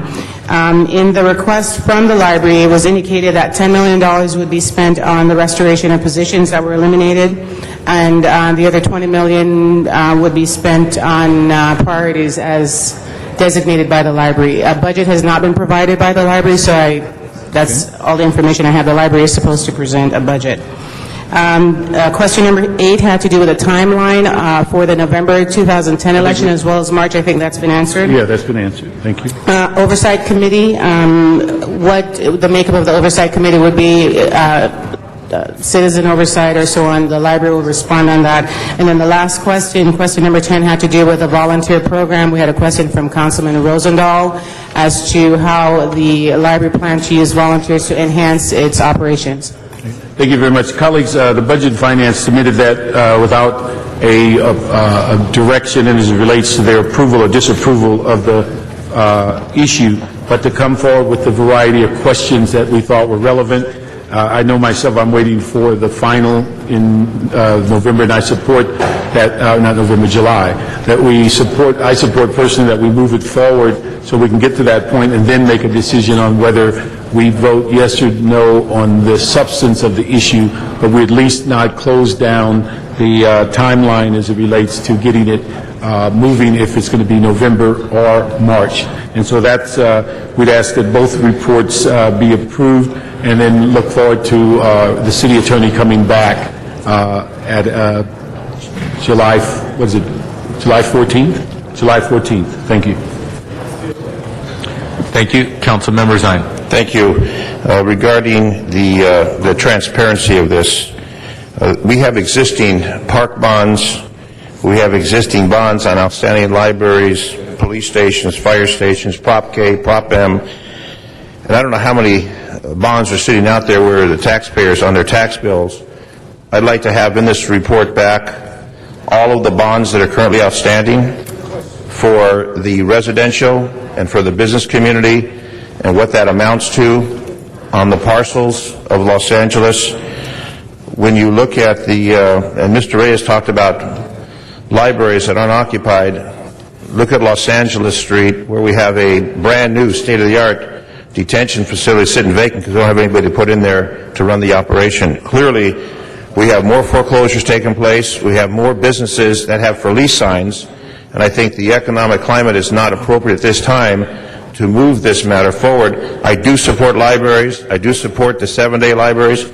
The problem is, the reality is, with the foreclosure rate continuing and business properties having more and more vacancies, more for lease, the owners of those properties have to pay this parcel tax, and there's no one occupying that business to occupy the business. So I think it's the wrong time to do it. In addition to the $4 million it's going to take to put on the ballot, I'd be receptive to discussing it further, but I can't support it. But I would request from the CLA and the CAO to give us an assessment of all the bonds that are outstanding that the taxpayers of Los Angeles have to pay on their tax bill, each and every one that's outstanding. The bond measure that passed the libraries, built those libraries on the bond measure, the taxpayers, I think, are still paying for those. Along with the police stations and the fire stations. There's probably, I can't give you the number, but there's a number of them. And if we add one more to that, I want the voters to know exactly what the total amount will be. Thank you. Yes, sir. We'll report back. Thank you. Our last speaker, Councilmember Wisat. Thank you. Mr. Miller, how would you suggest that we handle the maintenance of effort? Should we ask that we get back some language on that, but we need some more discussion on exactly what we want to be in there, so how should we handle that? Well, I would suggest that the maintenance of effort be set at a dollar amount similar to the grid. Similar to what? To the gain tax proposal. It was set at a dollar amount. So let us look at the current year general fund contribution on top. We'll get a bit of a history of the general fund contribution. Okay. Now, obviously, the higher the maintenance of effort, well, if you could come back with a recommendation and some language legally so that if the council so chooses at the time when we take these up, that we adopt that language as well. Thank you. Okay, that's our final speaker on the matter. Mr. Clerk, you want to tell us what we're going to be voting on? Council members, before you have a report from the Budget and Finance Committee as well as the Arts, Parks, Health, and Aging Committee for your consideration. Okay, on that matter, colleagues, see no further questions. Open the roll. Close the roll. Tabulate the vote. 9 ayes, 1 no. Okay, that matter passes. Next item, please. Next item, please.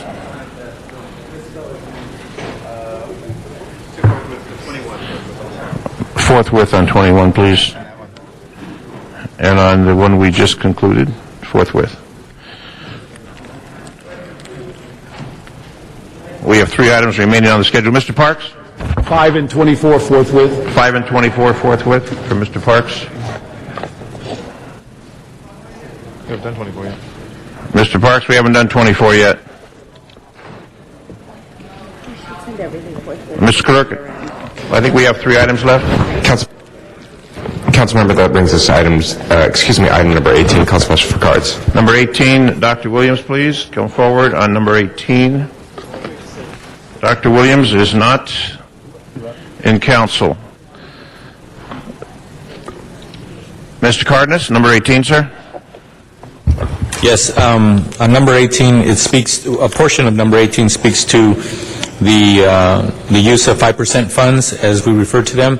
And all I'd like to do, council members, is make an appropriate amendment. It is not clarified that the shifting of those funds could take place before or after a council approval. And all I want to do is make sure that we have language in that referencing that money cannot be swept for outside of the areas of use, but prior to council approval. So that's my verbal amendment to that item. Thank you, Councilmember Arcon.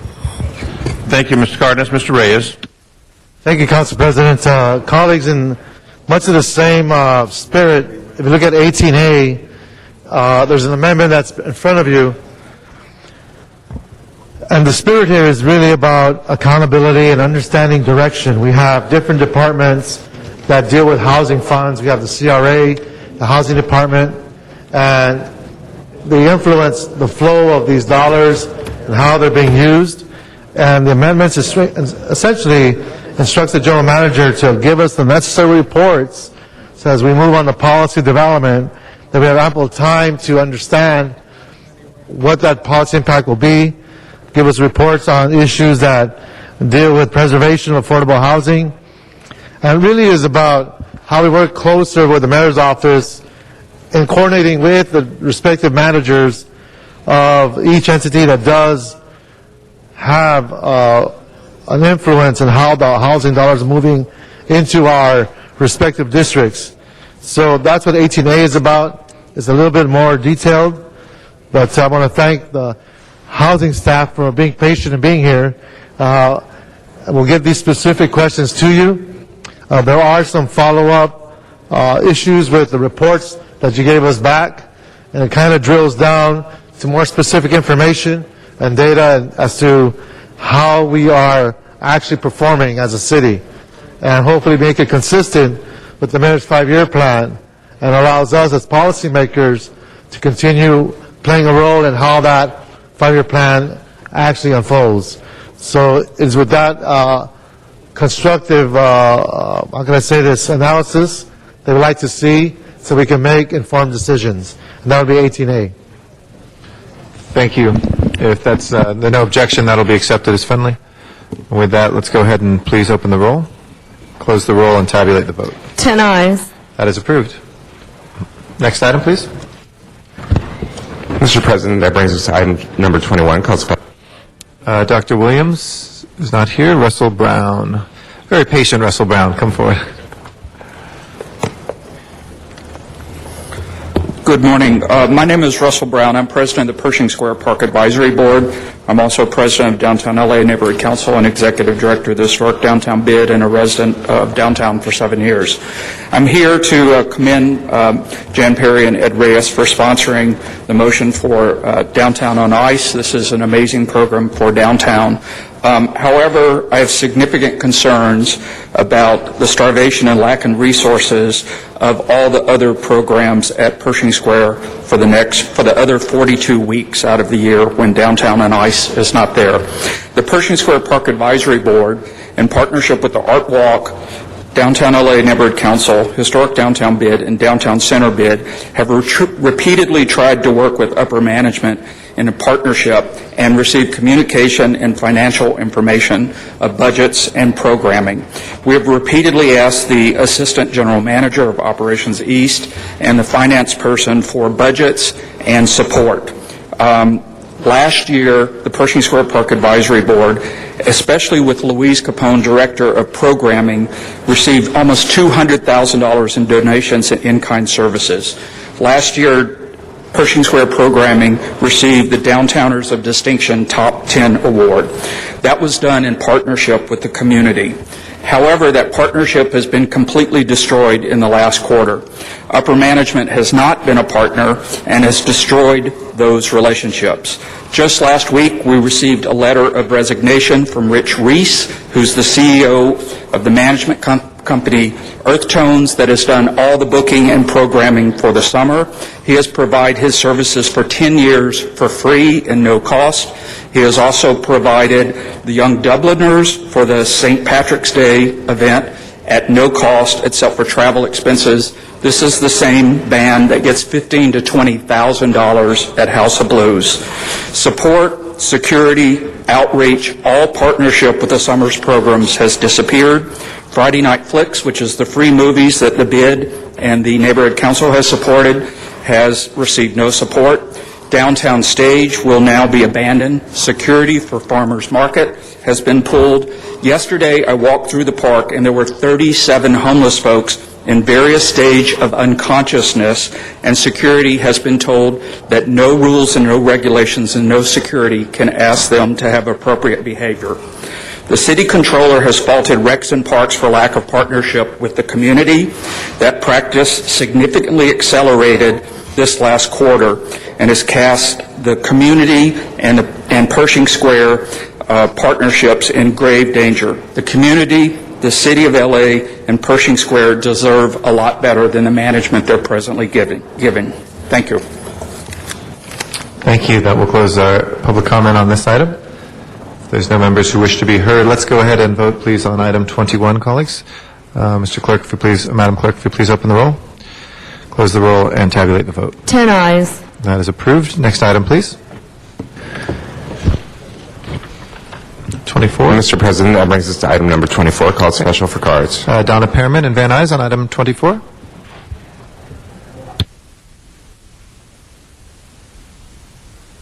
She's not there? Okay. Been informed she's not there anymore. We'll close the public hearing. Anybody from council wishing to be heard on 24? It's called Special for a Card from the public. Seeing none, let's go ahead and please open the roll, close the roll, and tabulate the vote. 10 ayes. That is approved. There are three special items, colleagues, under our Rule 23 that are before us. Everything will be forthwith today. Thank you. We'll make sure of that. Mr. Parks, on item number 1, if City Attorney can speak to the findings. Thank you, Mr. President. Since the posting of today's agenda, city staff has been informed of the need for the Bureau of Engineering to submit a grant application with Caltrans for the North Spring Street grade separation project. Immediate action is required to submit the application to meet the July 1st deadline. Council must first make findings pursuant to Government Code Section 54954.2 before considering the substantive motion. Anybody else on the findings? If not, let's prepare the roll and tabulate the vote. 10 ayes. On the substance, Mr. Reyes? Thank you, Council President. Just briefly, we're trying to expand the envelope of space so that we could have community input in this process. The department, with this effort, will allow us a little bit more time to get that input and hopefully put us in a place where we can reach some level of consensus that will ask for an aye vote. Thank you. Thank you, Mr. Reyes. With that, let's go ahead and prepare the roll and tabulate the vote. 10 ayes. That is approved. Like all items, we'll send that forthwith. Next, item special number 2, Mr. City Attorney. Thank you, Mr. President. Since the posting of today's agenda, city staff has learned that AB 1955, 1955, is scheduled for a Senate hearing tomorrow. Immediate action is required to state the full council's position before June 30th. Council must first make findings pursuant to Government Code Section 54954.2 before council then votes on the Rule 54 motion and then consider the substantive motion. So there will be 3 different votes. Okay. Let's go ahead and open the roll on the findings, close the roll, and tabulate the vote. 10 ayes. Okay. Anybody wish to speak on the substance? Mr. Parks? Colleagues, this is just a piece of legislation that many governmental officials feel it impairs your ability to sit on multiple committees, regional committees, governing bodies, and recently SCAG took a position in opposition of this. It is currently going through our process, but we were made aware that the last day for testimony before the local government committee in the Senate is tomorrow.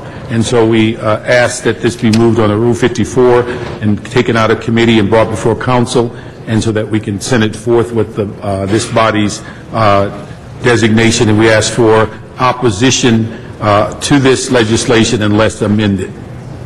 If there's no objection to the Rule 54, I'll accept that as unanimous. That is pulled out of committee. We have that here. Please open the roll on the item, close the roll, and tabulate the vote. 10 ayes. That is approved, and like all items, that'll go forth with today. Special number 3, please. Since the posting of today's agenda, city staff has been informed of the insufficiency in account number 1070 to make payroll for pay periods 26 and 1. Immediate action is required to transfer funds in order to make payroll deadlines. Council must first make findings pursuant to Government Code Section 54954.2 before considering the substantive motion. Thank you. On the findings, please open the roll, close the roll, and tabulate the vote. 10 ayes. On the substance, anybody? Mr. Parks? Just so everybody's aware, this is moving money within the mayor's office. It's not money out of the general fund. Okay. Please open the roll, close the roll, and tabulate the vote. 10 ayes. That is approved. It's good to have the old Janice Hahn back. We missed you. With that, let's go ahead and go to the next order of business, please. Mr. President, that clears the desk. Council has motions for posting and referral. Those are posted and referred. Next items. The desk is clear.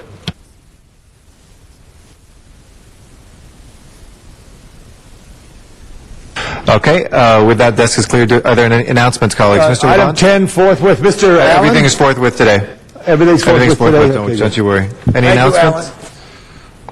Mr. Parks, announcement? Thank you, Mr. President. We have 2 items we'd like to bring to the public's attention. One, the long-awaited meeting about traffic congestion and mitigation along La Cienega Boulevard corridor will be held Thursday, July 1st at Inglewood City Hall from 7 to 9, and that's 1 Manchester Boulevard in Inglewood. And then also the long-awaited meeting of having LAWA out in the community to talk about noise issues in the 8th District will be Wednesday, June 30th, 6 to 8 at the Constituent Center at 8475 South Vermont. Okay, other announcements, colleagues? We have no other announcements. If I can ask everybody to please rise for our adjourning motions today.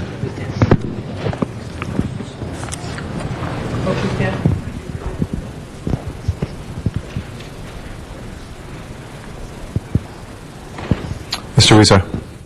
Thank you very much, Mr. President, and I'd like to ask Julie Butcher and Stephen to please come up to the front. We, as you know, members are deeply saddened today to adjourn in the memory of Matthew Benjamin Butcher, son of SEIU leader Julie Butcher, and whose brother Stephen is here as well. Council President Garcetti, myself, and I'm sure all members would like to join in on this resolution. As many of you know, and has been in the news, that Matthew was shot and killed last Thursday afternoon when armed robbers broke into the Echo Park medical marijuana shop where he worked. Matthew was just 27 years old, and according to those who knew him, Matt was kind, decent, and a quiet young man, proud of his strong analytical and mathematical skills. He worked many tax seasons with Robert Hall and Associates in Glendale. He was an Eagle Rock High School graduate from the class of 2001. He loved to play golf, had a handicap of 7. He loved his brother Stephen. He loved his mom's union work, and he loved his dad Don's ever-present love and support. He was a huge soccer fan, and I was told he was rooting for the U.S. to win the World Cup. As you can imagine, Matt's family is devastated by this unexpected loss. They've expressed their admiration for the senseless violence that took his life, as well as that of another co-worker at a clinic in Hollywood. One of Michael's colleagues at the Echo Park shop was also badly injured. Colleagues, we know that these moments are tough for all of us, and it hits even closer to home when it's someone that you know, work with, and respect. And these are very difficult to do, but in these times, we need to show our support, our love, and our admiration for Julie and her family, and for the work that Julie has done for the city. On behalf of the city, we are adjourning today. Julie, we know you're a strong woman. We know you spent many times improving the lives of others. So just know that today we're here to support you, all of us, the city of Los Angeles, city family. And Stephen, I've seen you in some interviews. You're a strong individual, and your love for your brother really came out. So just know that on this very special day, the memory of your brother will never be lost. Thank you.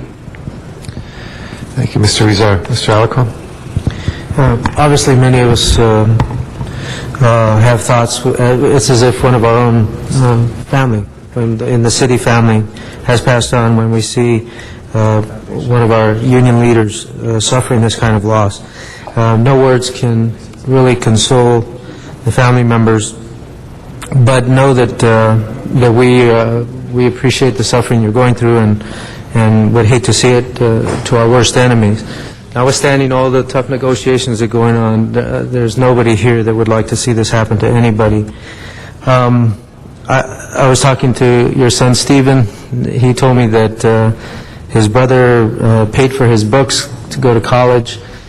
He wasn't able to go, and I know that would be one of his dreams. So I think I would like to contribute out of my office holder account, and I'm sure other members would join, if we can create a little legacy in Stephen because I think that's what Matthew would want. And so please let us know how to facilitate that, and I'd be happy to participate in Matthew's name. Thank you. Ms. Hahn? Oh, thank you, Julie and Stephen. We are all so saddened by the unbelievably tragic death of Matthew. Julie, as a mother myself, I have a 26-year-old and a 29-year-old son, and I just can't imagine what you're going through. I don't think any words can probably adequately give you any comfort. As I told you earlier, I don't know how you got up today. I don't know how you're breathing. It's an unspeakable tragedy to lose a child. So just know that you have a huge city family. You have a huge city family. To both of you and Stephen, please know that we're here for you. I also heard you talk about your brother paying for your books, and I think you have a foundation that's going to be set up, and we're going to give the information out, and I think there'll be a lot of people that will want to contribute. It would be a great legacy for your brother that he continues to help you. He continues to encourage you with achieving your life dreams. But Julie, we're extremely sorry, and we will be praying for you for a long time. Other members? Mr. Rosendahl? Thank you, Mr. President. There aren't words, really, that one can express other than to give you our love. Your son is in heaven. If we believe in eternity, and if we believe in nothing is really destroyed but changed, I mentioned to you that you have a brother to talk to at a different level. and he's there, and he'll always be there. It'll never bring him physically back, but the spiritual connection is the eternal connection. We are all family here, and we feel your pain. I was so shocked when we heard. I got the call, actually, from Carmen that someone had been shot. Next morning, we found out it was your son. So you will forever be in our prayers with our support and our love, and we will always have him with us for eternity. Sorry. Mr. Zahn. Thank you, Mr. President. Stephen, you know your mom was a brave, courageous lady. She fights for city workers daily. And your brother, obviously, and your family, great love. And this tragedy that didn't have to happen, somehow God decided, whatever reason, that God's taken your brother home.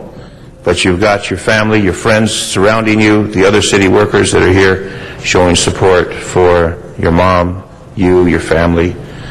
And we've been here a long time, and we'll continue to be here for you and the family.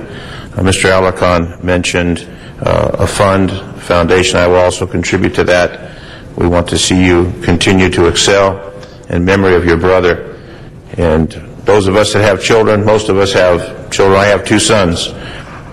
One's 29, one's 31. One's a pilot, the other's a policeman. And I see the tragedies that happen daily.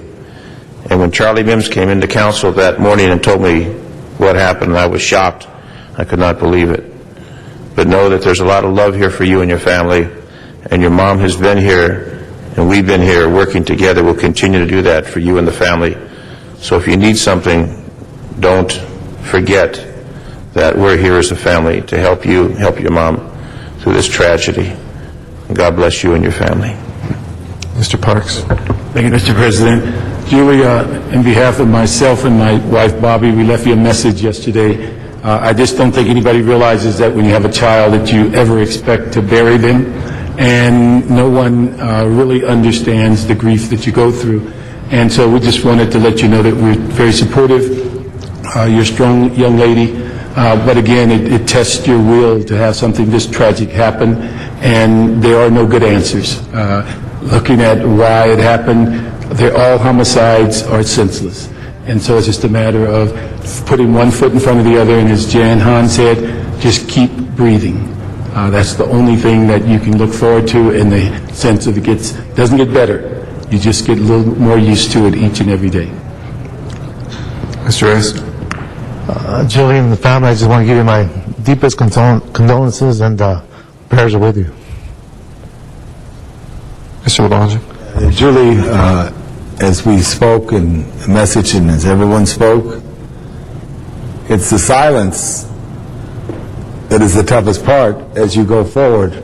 But know the impact that your son had and the love and people around you as we must go forward, because you can't understand if there's a God if this tragedy took place. You can't understand if there's a God if a child is in an accident. You can't understand there's a God, but there is a God, and blessed be the God, but also blessed be your son and his memory and the strength that many of your friends who love you passionately, Julie, for what you've done for so many other people. This is, as Richard said, not anyone should ever have this happen to them. God bless your son's memory. Mr. Cardenas. Julie and Steve, I just want to say my prayers are with you and those of my family. But one of the things I want to ask of you, Steve, is Matthew supported you in going to school, and we're all offering to support you, but do you mind if I ask you, do you want to go to school? Mm-hmm. Okay. As long as you want to go to school, I'll be there for you.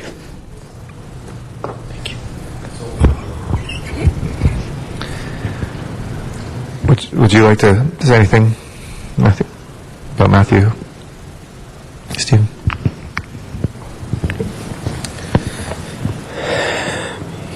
He was only 27. I worried about him every day. I wanted him to get married. I teased him that I wanted nieces and nephews. I worried about him every day of my life, and I just hope he knows how much I loved him and that I would have done anything for him. I joked with him. I did everything, but in the end, He knew he was my best friend. He was more than my brother. He was my best friend, and I'll never forget him. There's not a second that goes by that I don't think about him and that I don't remember him. And thank you guys for all your kind words. I mean, there's nothing that we can say that, I mean, expresses how we feel. We just appreciate it so much, and thank you so much. I stood here a bunch, and I've never been here on a personal level like this, and he was a sweet, peaceful young man, and you're right, Mr. Parks, that there is no sensible violence. I want to thank everybody for the incredible support for our family, and just the love that you've all... He was killed at work. He was a worker, and he was murdered at work. And so I hope in our memory we can, stop me for this pandering or such, but do right by the workers of Los Angeles in his memory. And you wouldn't understand me if I said anything else. So please, in his memory, let's do right by the workers. But please, the outpouring of support has been so appreciated and so cherished, and it means so much to our family. Thank you. Thank you. We love you all very, very much. Folks who are maybe listening who would want to do something as well, there's a Facebook page set up, the Matthew Butcher Memorial Fund, also SEIU 721's website has something set up there for contributions for the Matthew Butcher Memorial Fund, and there will be a memorial service at 3 p.m. this Saturday at Brookside Golf Club in Pasadena. And with that, I know all members will join today in adjourning in memory of Matthew Butcher. May he rest in peace. Other adjourning motions, Mr. Alarcon. Council members, I'm very sad to report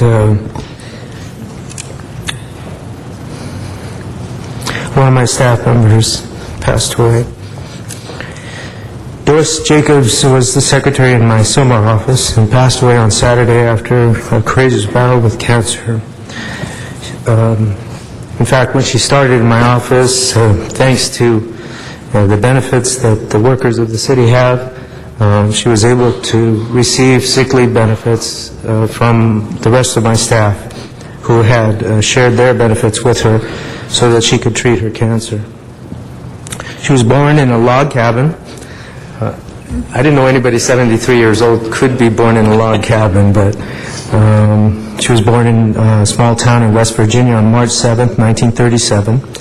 And in order to get out of the coal mining town, she began singing in various nightclubs. And at age 17, joined the United States Air Force and was in special service. Once she left the Air Force, she went to work for Rocketdyne, where she met her husband, Frank. They've been married for over 43 years, and during this time, Doris had her own band called DJ and sang at various venues all over the San Fernando Valley. In between, she produced 3 records, and one was a famous, that it was a takeoff of Les Paul and Mary Ford. I'm not familiar with that, but certainly that was one of her claims to fame. Frank and Doris had a son, Lee Jacobs. He passed away from a heart condition. And in memory of their son, Lee, Frank and Doris made arrangements with the City Council to donate a piece of property on Foothill Boulevard in Silmar to erect a Welcome to Silmar sign. This was paid for and constructed with Doris and Frank's own funds. They later donated it to the Silmar Chamber of Commerce. Later in life, she worked as a secretary for the Sun Valley Chamber of Commerce, the Silmar Chamber of Commerce, and the Silmar Neighborhood Council. In fact, one of the reasons I hired her was because their office was in my Silmar office, and I said, well, if you're working 4 hours over there, why don't you work 4 hours over here? And she was very willing to participate. So back when I came back to the City Council, she worked in my Silmar district office. She was one of my caseworkers in the Silmar community, and most importantly, was extremely helpful in assisting those constituents who had lost their homes during the Sayre fire, as all my Silmar staff were. She was very supportive of her husband, Frank. throughout the years and was most proud when he was voted honorary mayor of Sylmar and president of the Sylmar Chamber of Commerce. You know, to know Doris and Frank, sometimes they could be misunderstood. They were very caring people who have very big hearts, but in many ways did not express it on their sleeve. Doris was a very special person. Obviously, as you know, my propensity on Republicans and Democrats, she being the Democrat, I hired her. Frank not being the Democrat, I didn't hire him. But in all seriousness, she was a tremendous addition to our Sylmar team, and may she rest in peace. The memorial services will be this Friday, July 2nd, 10 a.m. to 12. It will be the viewing, and the interment will be at Eternal Valley Memorial Park in Newhall. She was survived by her husband, Frank. Ms. Hahn. Thank you. I'd like us to adjourn in honor of Mary Ann Cyphers, who just recently passed away yesterday. She was a longtime resident of the Harbor Gateway community. Mary Ann was a loving and dedicated advocate for the Harbor Gateway community, especially for our young people, especially those at risk. She was an active volunteer for the Los Angeles Police Department, offering her myriad of talents and services at the Harbor Area Community Police Station. She helped develop the Harbor Gateway Food Bank and a recently organized mothers group that helped address issues and concerns for the youth in the Harbor Gateway. She was also an active member of the Harbor Gateway South Neighborhood Council. Mary Ann and I worked extremely closely when we worked to open a place in the Harbor Gateway after Cheryl Green was killed several years ago. And the Cheryl Green Community Youth Center stands today as a testament to Mary Ann and her belief that kids in that neighborhood deserved a safe place to go after school. Mary Ann, throughout the years, received many commendations for her dedicated work in the community, and she'll always be remembered for her caring and loving ways. She is survived by her 5 children, her grandchildren, many friends in the Harbor area. We were all fortunate this year, a few months ago, to be able to celebrate with her what ended up being her last birthday celebration, but many in the community were able to tell Mary Ann how much they loved her and how important she was to the community. We will really miss her. I don't know if there will ever be another Mary Ann Cyphers as someone who so passionately loved the city, loved her neighborhood, and loved our young people. I'd also like us to adjourn the memory of Maria Sara Larios, who was surrounded with the love of her family, peacefully passed away at the age of 92. She was a longtime resident of the Wilmington community, and she's the mother of Isara Castaneda, the owner of Los Tres Contenidos, a family-owned restaurant in Wilmington. She's survived by her 10 children, Isara, Maria de los Anjos, Jose, Gracelia, Armando, Maria de Jesus, Teresa, Ricardo, George, and Leticia. 36 grandchildren and 66 great-grandchildren. 3 brothers and 1 sister. I certainly know her daughter, Isara, who I have never seen a harder working woman who, that restaurant in Wilmington is open 24/7, and anytime she's in that restaurant, she's working hard behind the counter, in the kitchen, and always has time to greet her customers with a smile and great hospitality. Services for her mother will be held tomorrow at 11 a.m. at All Souls Mortuary Chapel in Long Beach. Mr. Rosendahl.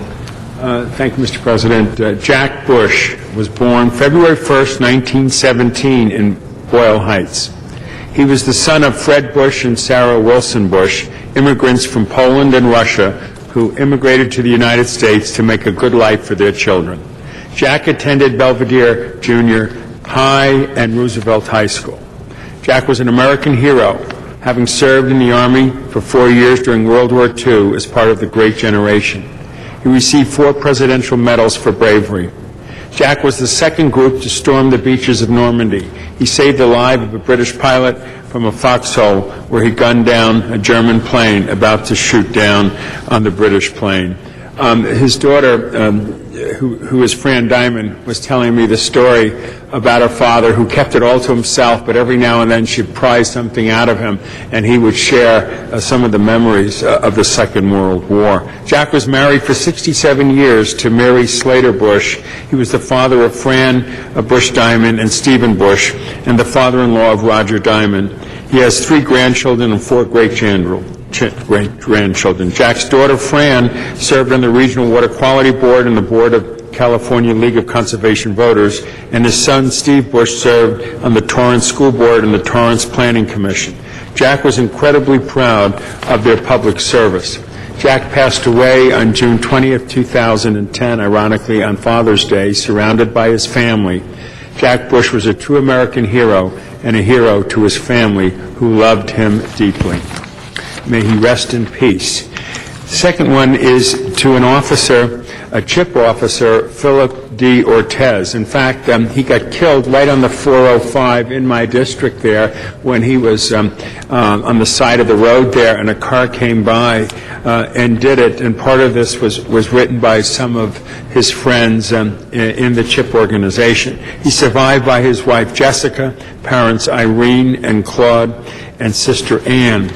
He was born on June 27, 1961. He graduated from the esteemed California Highway Patrol Academy in December of 1982. He began his career in the Central Los Angeles office and transferred to the West Los Angeles area office on August 1. Officer Ortez faithfully served the people of California as a CHIP officer for 28 years. He was a motor officer for over 20 years in the West Los Angeles area. Phil had enjoyed hobbies which include playing golf, going to the gym, running, riding his Harley-Davidson, and smoking cigars. On June 9, 2010, Officer Ortez was conducting an enforcement stop at the right shoulder of the northbound 405 freeway south of National Boulevard. During the enforcement stop, Officer Ortez was struck from behind by a vehicle being driven on the right shoulder of the freeway. As a result of the collision, Officer Ortez sustained major injuries. He was hospitalized in critical condition for over a week, but sadly succumbed to his injuries on June 22, 2010. He was 48 years old, and as I mentioned, he's survived by his wife and childhood sweetheart, Jessica, parents Irene and Claude, and sister Ann. Officer Ortez was a 28-year veteran of the department. Donations to the Officers Memorial Fund, contact the California Association of Highway Patrolmen Credit Union at 909-599-9329. The viewing of Officer Ortez is scheduled for Tuesday, June 29th at Holy Cross Cemetery from 3 to 8 p.m. at 5855 West Lawson Avenue in Culver City. The funeral will be held on Wednesday, June 30th at the Cathedral of Our Lady of Angels at 9:30 a.m. at West Temple Street in Los Angeles. May he rest in peace. Thank you. Mr. Labange? Members, also, the California Highway Patrol, as Bill mentioned there, suffered great loss in the high number since many, many, many years. And it started first with Daniel Benavides, CHP officer of Imperial County, when his plane on patrol crashed on May 7th. Additionally, Tom Coleman, a CHP motor officer working in the Redlands area, died in an early morning crash on June 11th. These officers, along with others, every day serve the people of California, and I think we should all stand in memory of them, and I know Mr. Zine is going to add more to the additional officers of the 5 tragically lost for the California Highway Patrol. Mr. Zine. Thank you, Mr. President and colleagues. It's a sad day in law enforcement. So many officers from an agency have lost their lives protecting the people of the state of California. Officer Brett Oswald passed away June 27th, born Bay Area, the city of San Rafael, graduated from Sam Barlow High School in Gresham, Oregon in 1980, joined the Highway Patrol in December 1990 at 28 years of age, and later joined the United States Army in 2006. Began his California Patrol career in the Santa Fe Springs area, where he worked for 7 years, later transferred to the King City office in Monterey County. In 1998, Officer Oswald was selected to join the Coastal Division Air Operations Unit, where he served as flight officer for nearly 10 years before he transferred back to Road Patrol, assigned temporarily to the Templeton Station May 3rd, 2010. He was working a normal night on June 27th as he had been outside his patrol car waiting for a tow truck for an abandoned vehicle that had been reported just before 6 p.m. when a vehicle struck him. Officer Oswald proudly served the state of California for 22 years. Memorial for Officer Oswald scheduled for Friday, July 2nd at the Paso Robles Event Center, survived by his wife, Marla, parents Richard, Linda, two sisters Trish and Trinidad. May Officer Brent Oswald, California Patrol, rest in peace. The other California Patrol officer, Officer Justin McCoy, passed away June 27th, born in Victorville. He's of Victorville, born in South Carolina, June 4th, 1982. Graduated from Silverado High School in Victorville, June 2000. March 2001, joined the United States Air Force. After 6 years in the military, joined the Highway Patrol in 2007 at the age of 25. Began his short CHP career, Baldwin Park area, in April 2009 and transferred to Barstow area where he worked for the past 14 months on I-15. Was working the normal night on June 27th when he pulled over a vehicle for speeding, conducting a field sobriety test. While performing this test on Interstate 15 at 3:38 in the morning, a vehicle crossed the lanes and struck him. He loved spending time with his family. His long dream was one day to be a California Patrol officer. He died doing what he loved to do. Memorial will be on Tuesday, July 6th, High Desert Church in Victorville at 12 noon, survived by his wife Kelly, parents Robert, who's a retired California Patrol lieutenant, and Gina, 3 children, Aaron, 7 years, Cade, 4 years, and Lima, 1 year, and 1 sister, Christian Cooper. May he rest in peace. Officer Justin McCoy, California Highway Patrol. And a member of the Los Angeles Police Department who I worked with has passed away. Lieutenant Douglas L. Young passed away June 21st. Lieutenant Doug Young, born November 6, 1947 in Bell, California, appointed to Los Angeles Police Department December 1st, 1968, retired in May 2007, last assigned to 77th Street area.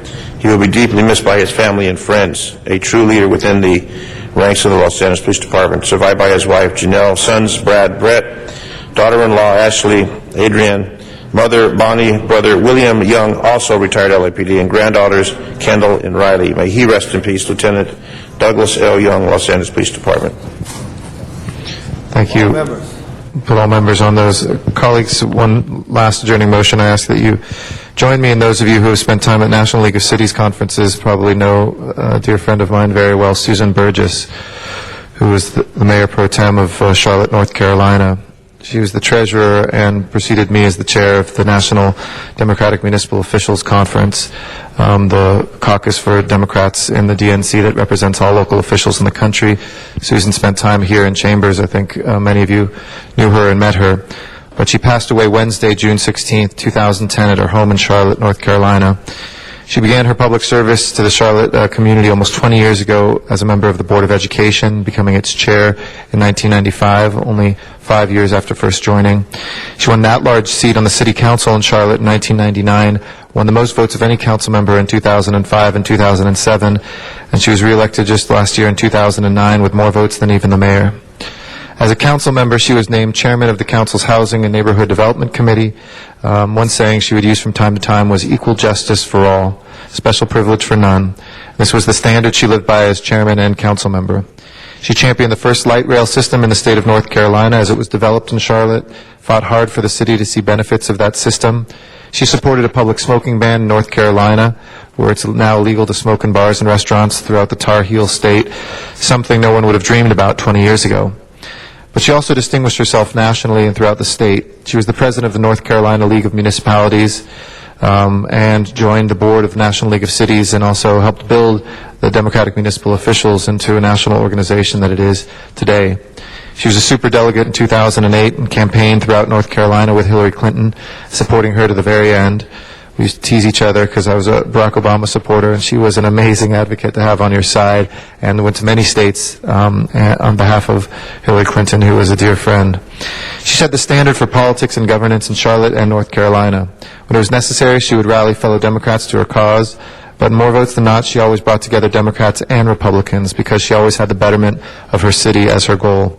She was married to her high school sweetheart, Patrick Burgess, Ph.D., M.D., for 43 years, and she was survived by their 4 children, Jeffrey Burgess and his wife, Kristen, their children, Noah, Asa, and Anna, Dr. Jason Burgess and his wife, Elizabeth, and their children, Chandler, Kylie, and Shade, and Jillian Burgess and her husband, Grant Mansinger, and their daughter, who is due to be born in October, of Arlington, Virginia, finally, Colin Burgess of Charlotte. Friends have established the New Susan Burgess Fellowship in Public Administration at the UNC Charlotte. In lieu of flowers, they requested donations be made to her fellowship at the Office of Development at the University of North Carolina, Charlotte, at giving.uncc.edu. Just on a personal note, Susan was an amazing woman, somebody who was a dear friend, a great mentor to me, somebody who made a huge difference on the life of her city, one of those ideal public servants you feel lucky to know. May she rest in peace. We'll do all members on that. Mr. Reyes also asked me to announce that the Plum Committee will start at 2:45, so that's in 10 minutes. Mr. Clerk, will please call the roll. This meeting of Los Angeles City Council is hereby adjourned.